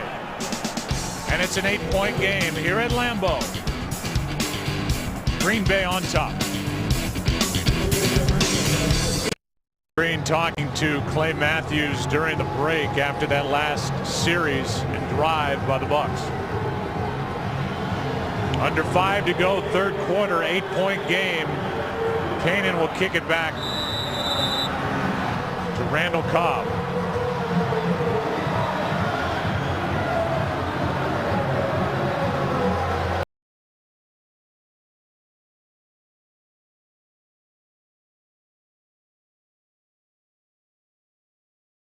Puts it on the ground. He will take a knee. Packers will have it at their 20. Aaron Rodgers up by 8. Aaron Rodgers has thrown for 2 touchdowns. Jordy Nelson has one of them.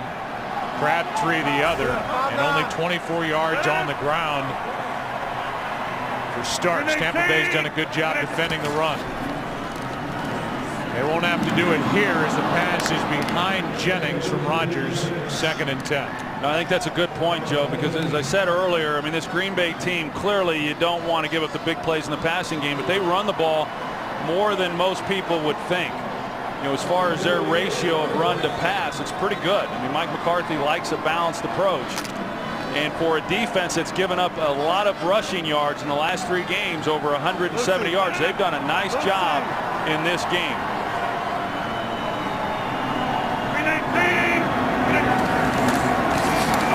Fake the handoff. Pass is behind Jordy Nelson. Let's go for a game break. Here's Kurt. The Lions were once down 24-7 at home to Carolina, but they've scored in 4 of 5 possessions since, including 4 touchdown passes from Matthew Stafford. That one to Tony Scheffler gave Detroit the lead for the first time today, 28-27 in the 3rd. Joe, Troy, and Pam. And we will all be there in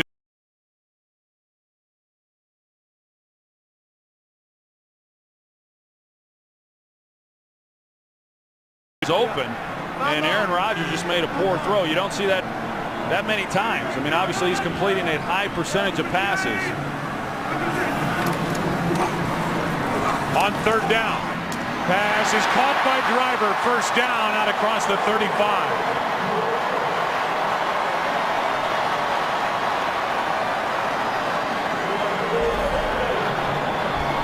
Well, he put this one on the money. Donald Driver, you see the move that he makes to the outside, and Aaron Rodgers delivers it perfectly. You know, we're seeing Donald Driver be targeted a little bit more in this game than he's been in previous games also. Green Bay 6 for 9 on 3rd down today. Here's Grant. Ryan gets 5.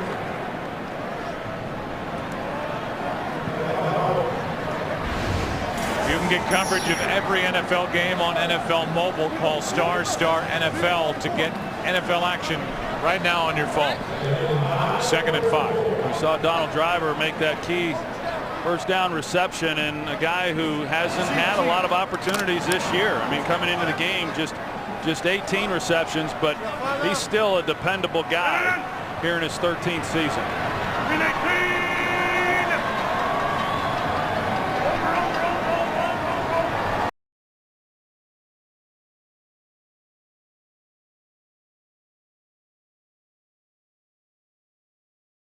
Was nowhere. Lost yardage on the play, and it's a hold against Green Bay. It was raining flags on Josh Sitton over there. I think everybody who had one in their pocket was throwing it in his direction. Holding number 71, offense. The penalty is declined. 3rd down. They declined the penalty because of the loss of 3, and that brings up a 3rd down and long for the Green Bay Packers. The ball is back at the 41. It's 3rd and 8. James Starks, who's been awfully productive here in recent games, he has not been able to find any room to run in this game. Pocket! Pocket! Pocket! Blitz coming. Green Bay picks it up. Pass is broken up. A nice play is made by Talib. Boy, I'll say, and I think Aaron Rodgers would like to have that one back because they brought pressure, but it got blocked up really well, so he had a lot of time. And Aqib Talib comes, you see how shallow he comes, trying to get a hand on that ball, but had Aaron Rodgers have been able to lay this one over the top, I mean, there was nobody there. You saw the protection that he was afforded by that group up front. Tampa Bay hanging tough. Line drive punt. Parker will stay away. And that hit. That ball was touched by Jared Bush well before the 1. They're going to mark it up by the 9. That's where the Buccaneers will have it, down by 8.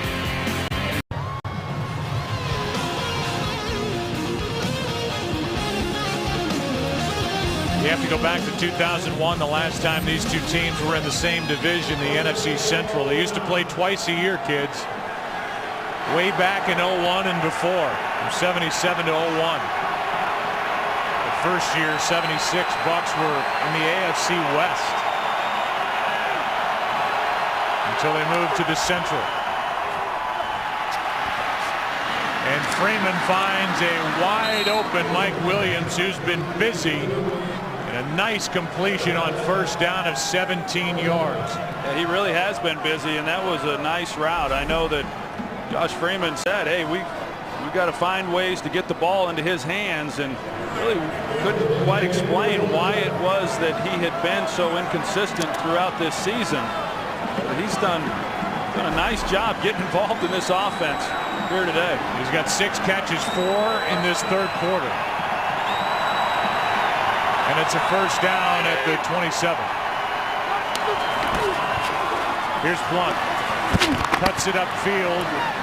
And a nice run on first down of 3. I think they're doing some of the things that really allowed them to have the success that they had last year. They're showing a great deal of balance, more so than I've seen from them this season offensively. And they're getting the running game going. We're seeing some tough running by Blunt, and then making some plays in the passing game. Second down and 7. Fake the handoff. Freeman with all day down the middle. Wide open is Winslow. And he is inside the 35 before he's dragged down by Pepra. That's a completion of 37. Well, it's a nice route by Winslow. He's going to start like he's going to the post. See how he's looking to the post right there, and he gets Pepra thinking that he's going to the post. Watch in the middle of your screen. That move to the middle gets Pepra turned around, and then for the quarterback, that's an easy throw to make. That's just a nice job, a very quarterback-friendly run route by Kellen Winslow. 37 yards to set it up at the Green Bay 32.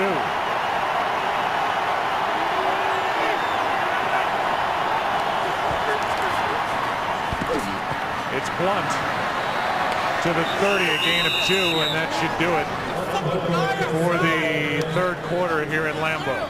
You know, you look at this game, Joe, and really the biggest difference in the score is the fact that Tampa Bay had the turnover that cost them from at least coming away with 3 points, then their inability to score touchdowns when they've gotten in there close. It's going to be important for them to do something with it on this possession here. Packers came in as the top scoring team in the NFL in the third quarter. They were shut out here today. 8-point game. Back after this from your local Fox station as we go to the fourth.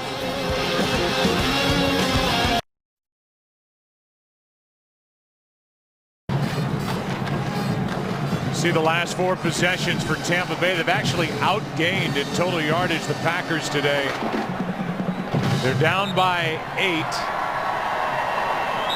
Trying to snap a 3-game losing streak on the road against the undefeated Packers. 2nd and 8 as we start the fourth quarter here at Lambeau.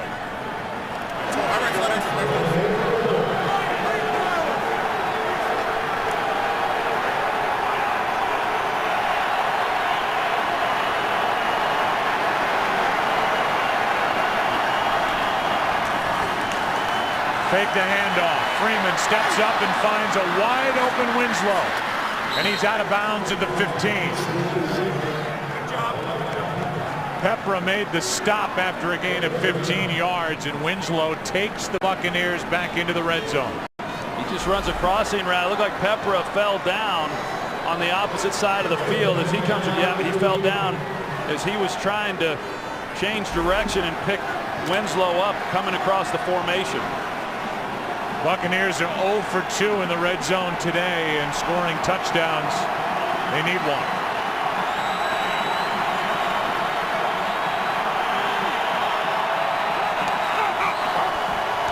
Ben.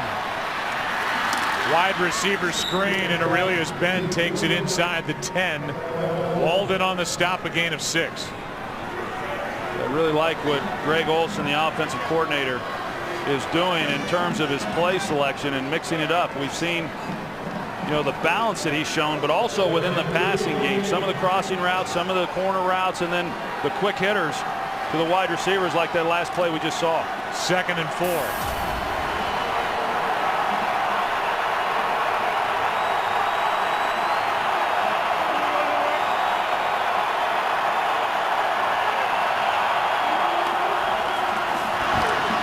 Gronk slips at the 10.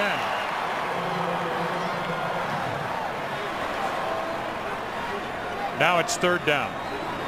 That seems to be kind of what, they had the nice play there on 1st down. They get ahead of the chains, and then LeGarrette Blount, I don't know that he would have gotten much out of this. He tries the cutback, but Clay Matthews was going to be right there. Now, whether or not he makes the tackle, that's a whole different question. But then they kind of get behind a little bit now with what should have been 3rd and a lot less than 4, but still pretty manageable down in distance.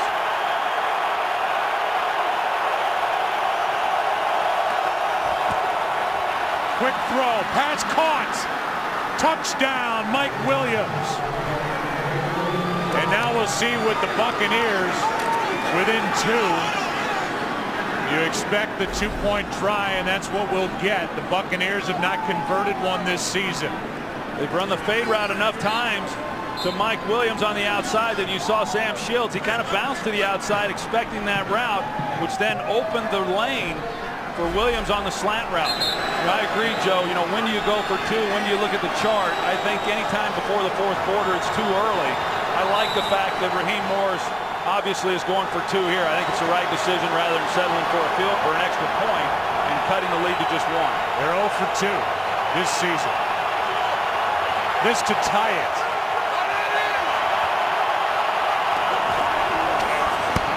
Pass is dropped. Winslow was left wide open as Bishop fell down and he dropped it. Instead of a tie game, the Green Bay Packers still lead by 2.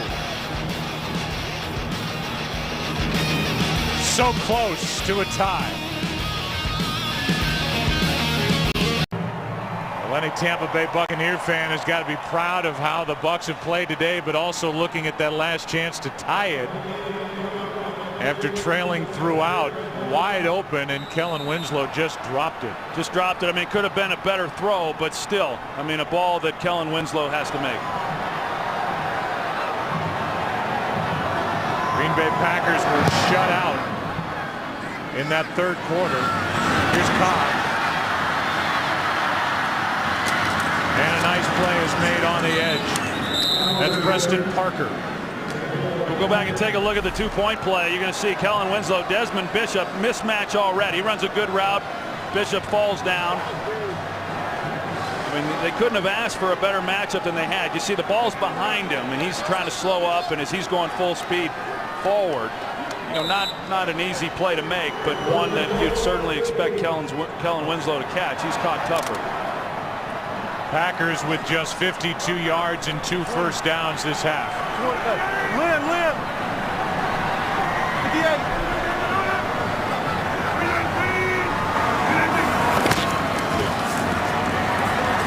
Rodgers steps up and hits Starks. Starks forced out by Bowers, the rookie. Let's go for a game break. Here's Kurt. Well, the Cowboys trying to get it going against the Redskins, down by 7, but then Tony Romo looks like Tony Romo. Nice scramble and then finds a receiver, LaRon Robinson, in the end zone. Robinson's 5th touchdown in his last 4 games as a Cowboy, and it evens the score in the 4th quarter. Joe, Troy, and Pam. And we see where the Cowboys sit in the NFC East. The Giants will host the Eagles tonight. Cowboys looking for their first 3-game win streak since '09. Starks out across the 20. The 3rd down coming up for the Packers, up by 2. Now, I know coming into this game, Joe, the Tampa Bay defense, you used to in years past, you'd think Tampa defense, they'd always talk about the Tampa 2 coverage, and not much of that this year. I mean, more man-to-man coverage, and I felt in talking with Mike McCarthy, he really thought they'd be able to take advantage of it. We've certainly seen some big plays, but overall, this man coverage for Tampa Bay's held up pretty good against what we already know is a great receiving corps. It's 3rd down and 4. Rodgers out of the reach of Jennings, but a flag is thrown.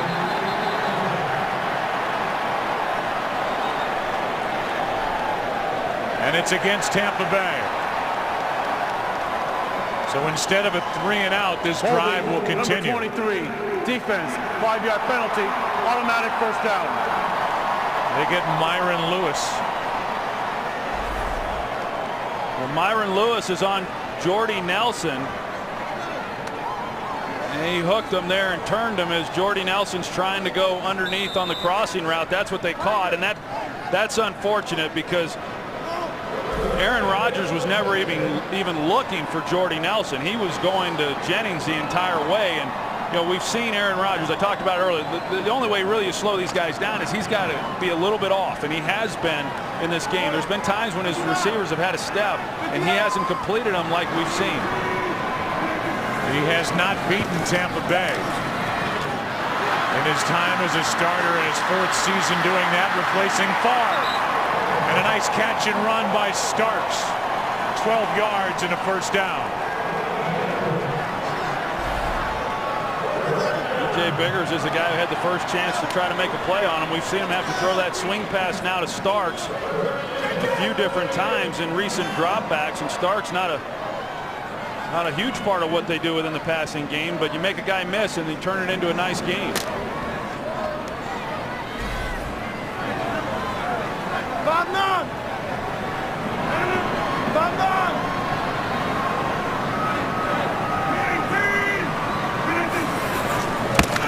Blitz, wide open is Driver.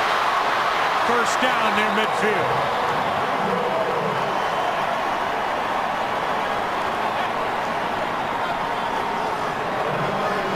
"13-yard catch and run for the all-time top receiver statistically in Green Bay franchise history, Donald Driver." Donald Driver still takes a great deal of pride in his game, and I don't know what Tampa Bay was doing on that coverage. They brought the blitz man-to-man, and Sean Rogers just way late getting over to cover Driver.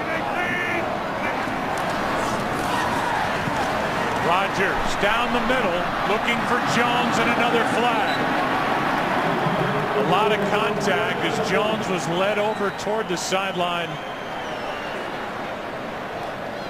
We'll get the call from Alberto Rivero. Illegal contact, number 31, defense. 5-yard penalty, automatic first down. E.J. Biggers. E.J. Biggers, he's on James Jones. Well, that wasn't much there either, but they called it. They called it to bring about a first down at the Tampa Bay 44. 4th most penalized team in the league, and they have 7 today.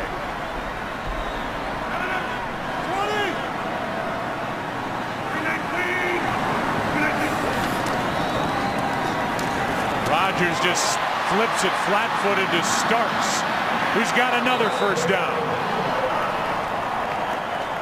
On Thanksgiving, which is Thursday, we will hand out the Gobbler.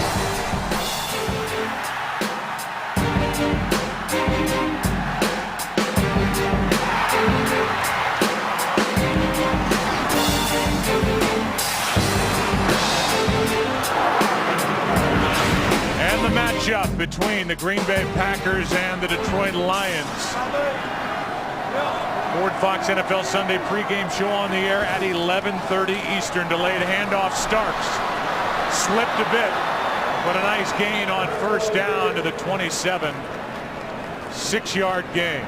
Here are the past winners of this award that I think we were kind of shamed into giving out earlier when we're all with Collinsworth and all that. That's 2 Collinsworth references today. Yeah, well, I mean, I think the Gobbler's always been coveted, but this year more so than ever, because look how beautiful that trophy is. Yeah, we've changed it up a bit. No longer looks like molded chocolate. 2nd and 4. Starks over the right side. Inside the 10. And now the ground game is starting to pick it up a bit for Green Bay. 1st and goal. Watch Josh Sitton here, right guard. He starts there, and then he gets up to the next level, and he makes a key block there that gets Starks going. A nice lane for James Starks. Longest run of the day for Green Bay, 20 yards. And Rodgers knows what to do with the ball in this area of the field.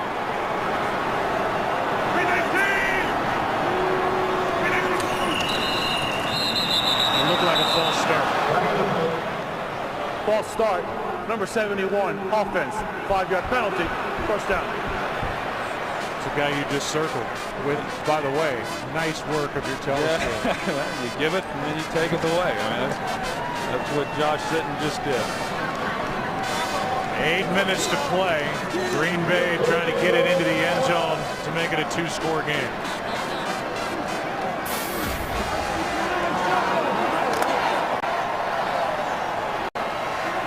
So they've been rolling in the red zone.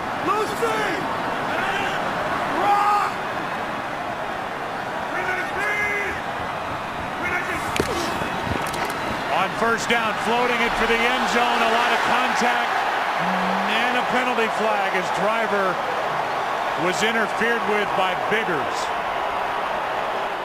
Could be a hold, it could be a lot of things, but that's against Tampa Bay. Yeah, there was definitely contact by Pass Biggers. interference. Number 31, defense. The ball will be placed at the spot of the foul. Automatic first down. Hooked him arm to arm. Yeah, he had his right arm, interlocked with driver. It's been a tough series here for E.J. Biggers. Been called now a couple times. He missed a tackle on a swing pass there to James Starks, where he picked up a nice gain as well. And now he's given Green Bay first down. And penalties on this drive, a defensive hold, illegal contact, now pass interference against this Tampa Bay defense. Touchdown, John Kuhn. And up he goes.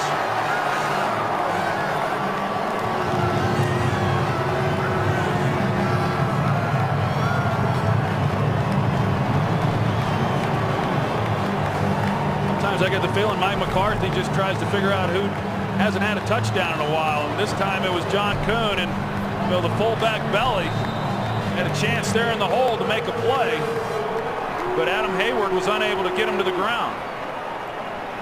A lot of help there along the way, but nevertheless, a nice job of responding by Green Bay on that possession. First touchdown by B.J. Raji, the latest by John Kuhn, and it's a 9-point game in Green Bay.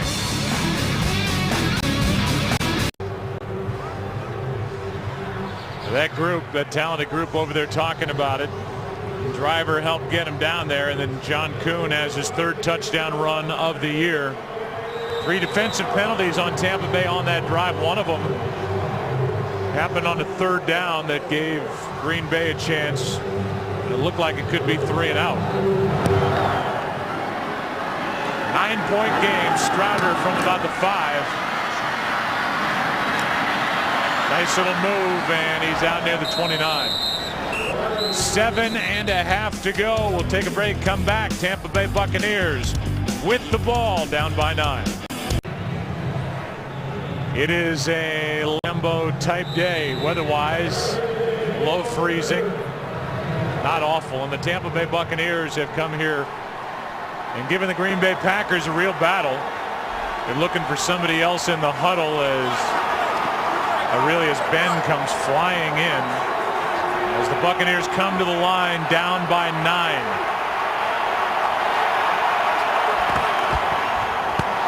Delayed handoff to Blunt. Got 1. Let's go for a game break. Here's Kurt. Well, the Dallas Cowboys have gotten it going here in the second half. Tony Romo spinning and finding Jason Witten for the longest touchdown reception of Witten's career. 59 yards on the score. Cowboys lead the Redskins 24-17. And Joe, that's Romo's 3rd touchdown pass of the day. I think maybe his pregame chat with Troy had something to do with it. Yeah, they'll be talking this Wednesday again. How did you know? If superstition has anything to do with it, which it does in sports. Freeman drops it off for Blunt. Oh, he tried to hurdle a tackler, and Williams got just enough of the foot to prevent a first down. Nice effort by Blunt. It's 3rd down. Well, Blunt, he's tried this move a couple times today. I'd be a little careful with that one. Try to get over Tremont Williams.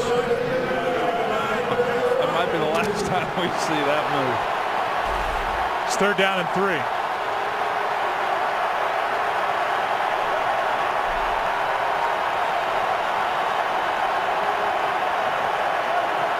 They like to go to Parker on 3rd down. Here come the Packers. Pass is out of the reach of Mike Williams. And it's 4th down. Now, if you're Tampa Bay, you've got to punt it back to the Packers and hope that somehow you can figure out a way to stop Aaron Rodgers. They're going to need the ball 2 more times. Yeah, it was a tough possession right there offensively for Tampa Bay, not being able to convert there on 3rd down. But you're right, with it being a 2-possession game already, with just a little over 6 minutes to play, I mean, they've got to get a quick turnaround by this defense. Or a turnover. Cobb waiting for it. Good punt. Just outside the 10. Randall Cobb, room to run. Cannon can't bring him down. Gets a block. There's a flag on that last block. It's a 53-yard punt, 58-yard return, but some of that will be erased on a block in the back.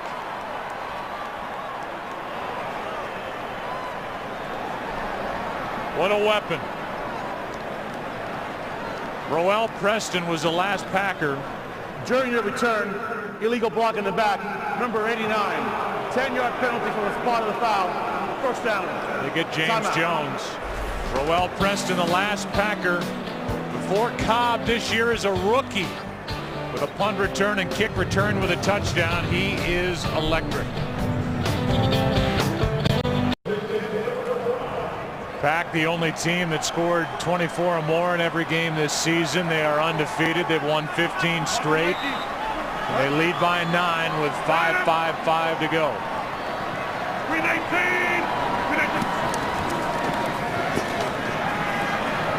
Pass is picked off. Intercepted by Tampa Bay. And stepping in front was Albert Mack. So instead of just running it, taking time off the clock, they put the pedal down, throw it, and Rodgers throws a pick. This is a nice play by Mack. You see, he left his receiver on the outside. He then picks up James Jones, who Aaron Rodgers thought that he had a pretty clean throw to. Boy, you called it, Joe. I mean, exactly what Tampa Bay needed defensively. Gives him the ball at midfield. That is only the 4th interception thrown by Aaron Rodgers this season. Life for the Buccaneers. On 1st down. Pass is caught. And a minimal gain as Desmond Briscoe has his first catch. It's a 5-yard pickup. And here Tampa Bay, knowing that it's a 2-possession game for them, they immediately then go into the hurry-up offense.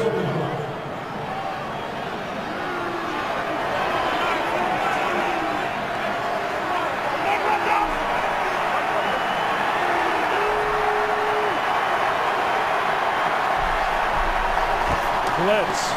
2nd and 5. Pass incomplete. Briscoe is open. Freeman couldn't get it to him. If you go back to the first start Josh Freeman made in the NFL, you go back to November of '09. The 0-7 Buccaneers came back with 11 points down in the 4th quarter to win the game by 10, 38-28. That ran the Packers' record to 4-4. They are 30-8 since. Oh, I miss those uniforms. Creamsicle look. It's 3rd and 5. You have to figure 2 downs to get 5 yards.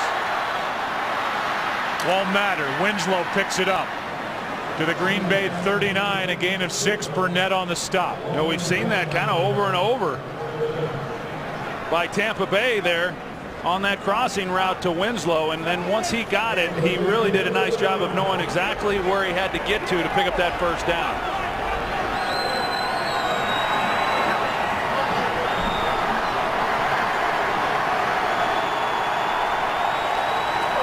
Another blitz.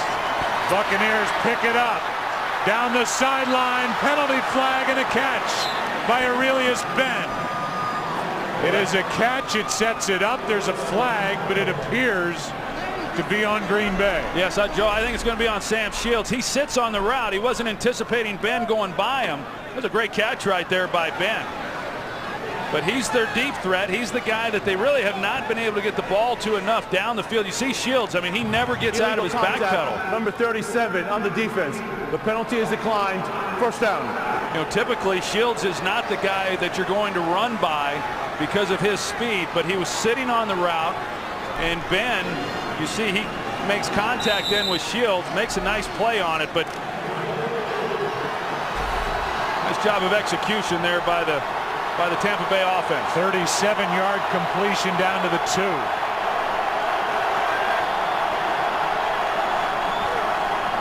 They fake it to Blunt.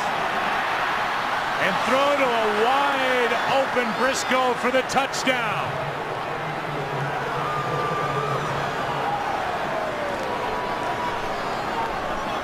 A touchdown, and they turn the turnover into 7 points potentially, with the extra point coming from Barth. Well, it's play action in the backfield, but they're in man coverage on the back end. Everybody else was locked up pretty good. But you're going to see, you see Briscoe there, and it's Pepra who just lets him go. I mean, he does not stay with them on the route, and so an easy touchdown. They needed a quick score, and they got it. And this is just a 2-point game, and again, the difference in this game is the 2-point conversion. It was a little bit behind Kellen Winslow, but certainly a catchable ball just dropped, and that right now is what is the difference in this game. This has been throughout in Troy. I think you called it early. The Tampa Bay Buccaneers really, even when they were down 14-0 and played well it's shown up now. No, I think we're all impressed with what Tampa Bay has been able to do. I mean, clearly coming into this game, Green Bay playing as well as they have been playing this season. But as we said, Tampa Bay got challenged this week by Raheem Morris. They've had opportunities to kind of lay it down, and in other games they quite frankly have done that, but they've responded each time. It was a heck of a possession right there by Tampa Bay to go down and score the way that they did. Yeah, and what they did was take that turnover, the interception, a rarity this season for Aaron Rodgers, at midfield and go right down, score quick. Now, heck, there's 4.5 minutes left in this game. They don't have to be in panic mode. They can see what their defense can do. Even though right now everybody is up except one for the Packers as they are guarding against the onside kick. The only one back is Woodson. Here's another onside kick try, but a flag is down. It looked like somebody from Tampa Bay was offside. Either way, the Green Bay Packers come up with the football on the recovery of the onside kick. I don't get that one at all. I don't either. And the Packers were defending against that, and the Tampa Bay Buccaneers kicked right into it as John Kuhn comes away with the onside kick. Yeah, the first onside kick I didn't mind at all. I don't understand the thought process on this one at all. You had all the momentum going in your favor. The defense had made a nice stop with the interception. The ball was recovered by Green Bay. Offside, number 57, Tampa Bay. The 5-yard penalty will be added. First down.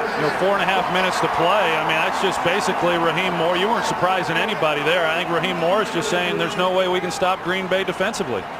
And yet they've been able to do it. I mean, they obviously have had some breakdowns. It's been more because of pass interference and some penalties. But overall, I don't know that Green Bay has shown enough offensively in this ball game relative to what they're capable of to try that onside kick in that situation.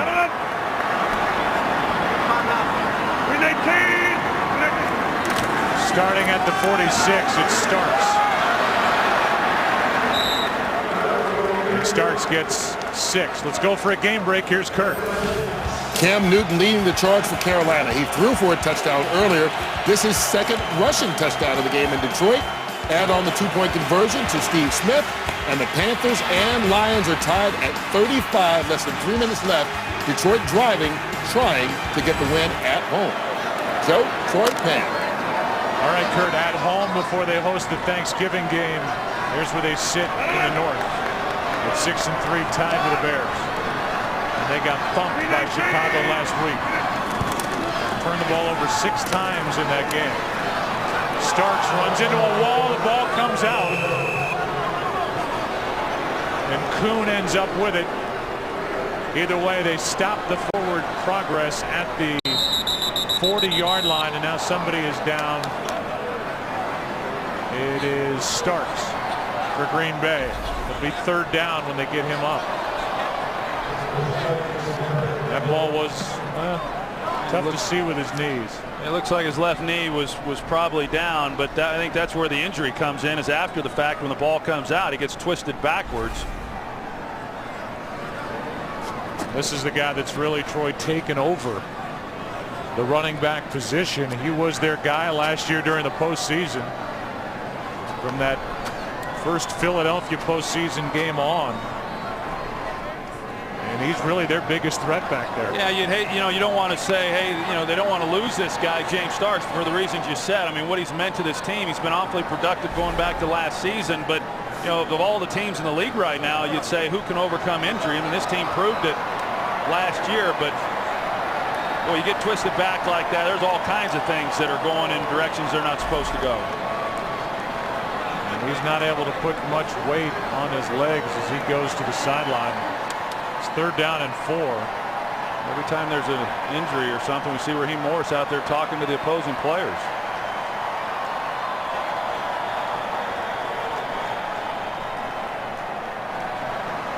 .91 total yards, and he is in a lot of pain. Third down and 4 now. Big third down for this Tampa Bay defense. Some might say, hey, Raheem Morris showed confidence in his defense, being able to make a stop, going for it there, with the onside kick. I don't think that's an invalid argument to try to make. I mean, if you had that kind of confidence with the time left on the clock, you kick it deep. They could still get a stop.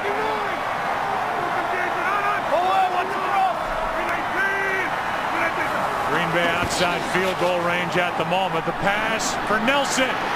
They do it easily at times. Touchdown, Jordy Nelson. No flags.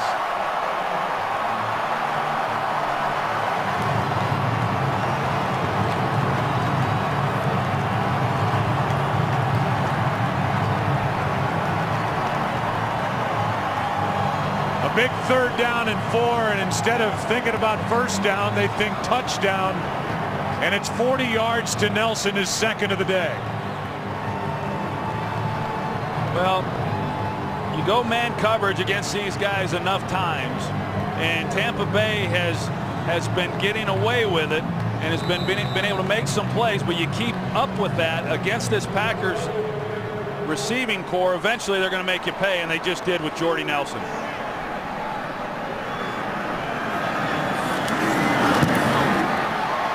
That extension that Jordy Nelson signed in September may become one of the bigger bargains around the NFL. Bargain for the Green Bay Packers, a little stutter step, and then right past Myron Lewis for the touchdown. Yeah, right past him. I mean, this guy's turned into, really one of the more reliable receivers in all of football. I mean, he's a big guy. He's got much more speed than what you would think because of his size. Here's the end of that play with Aaron Rodgers taking a hit.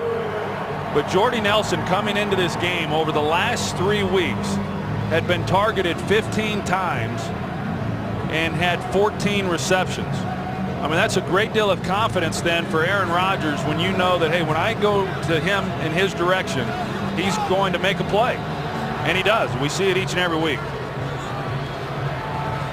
He's really cut down on the drops.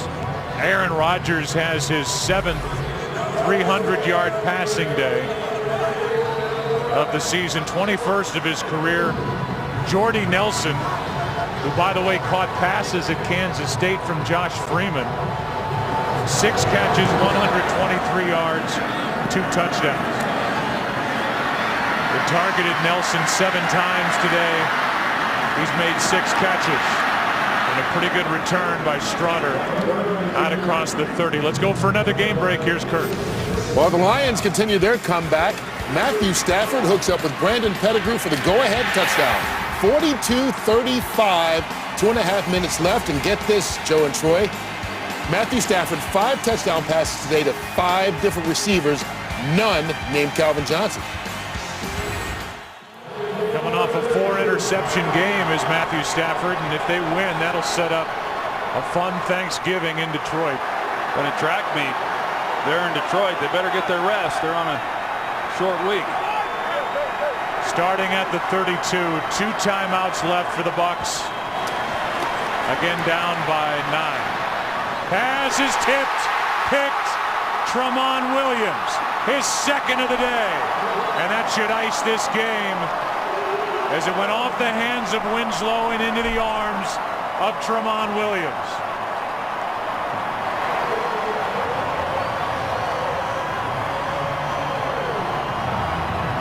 Well, it's what we've said, Joe. I mean, when you're off just a little bit and the ball comes up in the air off the fingertips there of Winslow, against this Packers defense, bad things happen.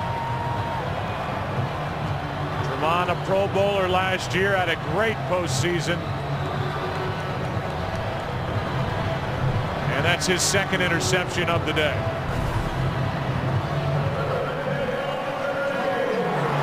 Looks like the Bucs losing streak will go to 4, and the Packers winning streak will go to 16.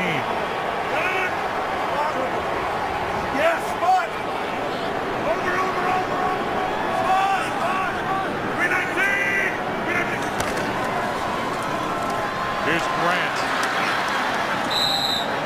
Grant takes it to the 10. Clock continues to wind. If a 2-minute warning to stop it in 2 timeouts. 2nd and 7. You know, people compare Aaron Rodgers in his year this season. Say, well, he's better than Brett Favre ever was. Brett Favre played 326 games. Aaron Rodgers, playoffs included, is playing in his 70th. But he is having this dominant season, and here today his 7th 300-yard day of the season. 2-minute warning in Lambeau. Pack on their way to 10-0.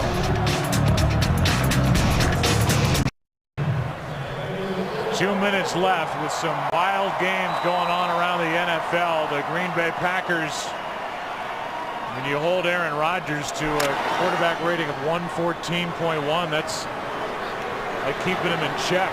But he has his 7th 300-yard passing day. And it's 2nd and 7. Rodgers keeps it underneath Crabtree, who has a touchdown today. Claiborne was out there to make the stop. You talk about Aaron Rodgers' quarterback rate. I don't know that people really fathom just how good that is. You know, to have a quarterback rating of over 110 in every ball game this year. I mean, some question the validity of the quarterback rating. I think when you're over 100, it means you're playing really, really well. And obviously, he has done that. I think that when he goes home tonight, the throw that's going to bother him the most, or the one that he's certainly going to remember, is the interception. You know, I mean, he's a guy who just has not made those types of mistakes. But he has been flawless, really, for the most part, all year long. Came in with a quarterback rating of 130.7. Brady is number 2 at 102. Coming up after football, you have football. Barclays Premier League, first meeting of the year between two rivals. Chelsea takes on Liverpool, unbeaten in their last 6. High def right here on Fox. 3rd down and 7.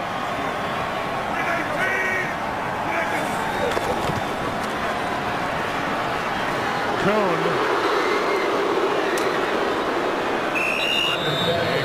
will be brought down at the 11. A timeout is taken.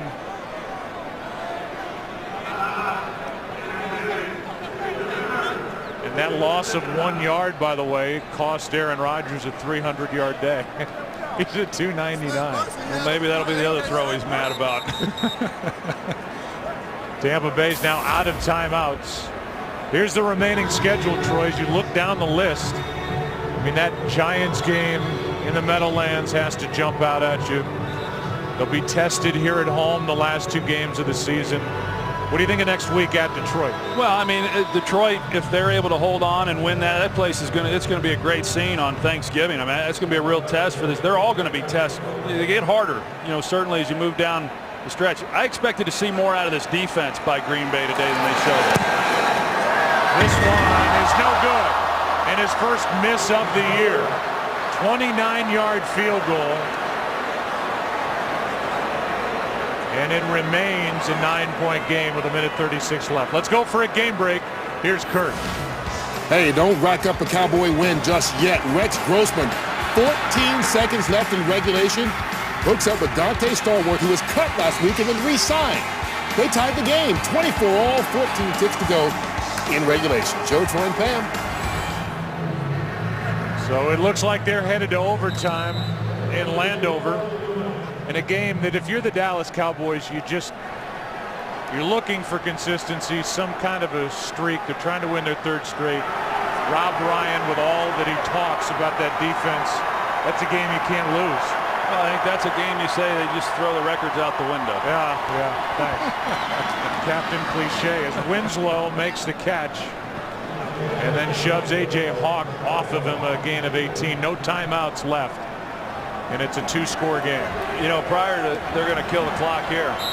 But you think about this defense for Green Bay. We came into the game talking about how much improvement they showed against Minnesota. Part of that was they were going up against a rookie quarterback in Ponder. But they sure looked like the defense that we saw last year that terrorized people throughout the playoffs.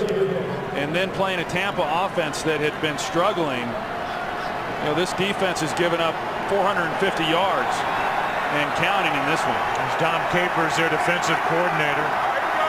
So they've taken a step backward.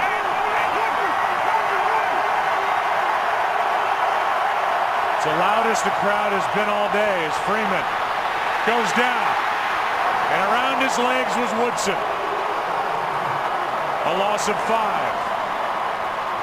Well, that's the guy who makes it happen. Craig Lumpkin, the tailback, he's responsible for picking Woodson up on the blitz, and he fails to do so. But you know, whenever we see Charles Woodson around the line of scrimmage, just good things happen. He went in and sat down with Dom Capers and said, let me do what I did last year. Let me get up and after the quarterback. He had a big week last week. Here's an incompletion of Winslow. And Pepra was there defending with A.J. Hawk. You know, we only 40 seconds left. Sorry, Joe. We talked about it. You know, where Green Bay has been good, clearly, and they were good again today, is on the interceptions. You know, they've gotten the takeaways, and you know that's great. I mean, it's good defense when you're creating those, but when you're giving up as many yards as they've given up, and then your only real defense is the takeaways.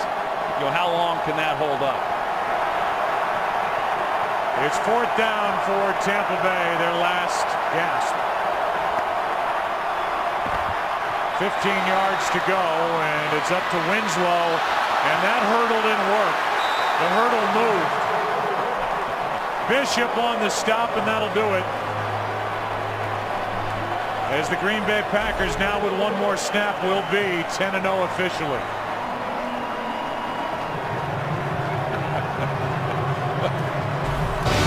Seen so many guys trying to hurdle. The last time they were 10-0, the 1962 Green Bay Packers, and they won the NFL championship. Led by Bart Starr, they went on to finish the regular season 13-1. How far will this season carry the Packers? They are the defending champions, having won Super Bowl 45 over the Steelers in Arlington last February. You know, you talked a little bit earlier about Ted Thompson and the job that he's done. It doesn't seem crazy that just not that many years ago people were calling for him to be ousted because they didn't bring Brett Favre back. And I'll say the names again. John Dorsey, the director of college scouting. Reggie McKenzie's getting a lot of talk, the director of football operations. Top to bottom now, the Green Bay Packers, the best run organization in the NFL, from the front office to coaching to the field. And they're led by that guy, number 12, Aaron Rodgers. And his Packers are 10-0. We'll come back and wrap up our day after the break. Green Bay, they were in a battle. They win it by 9 over the Buccaneers.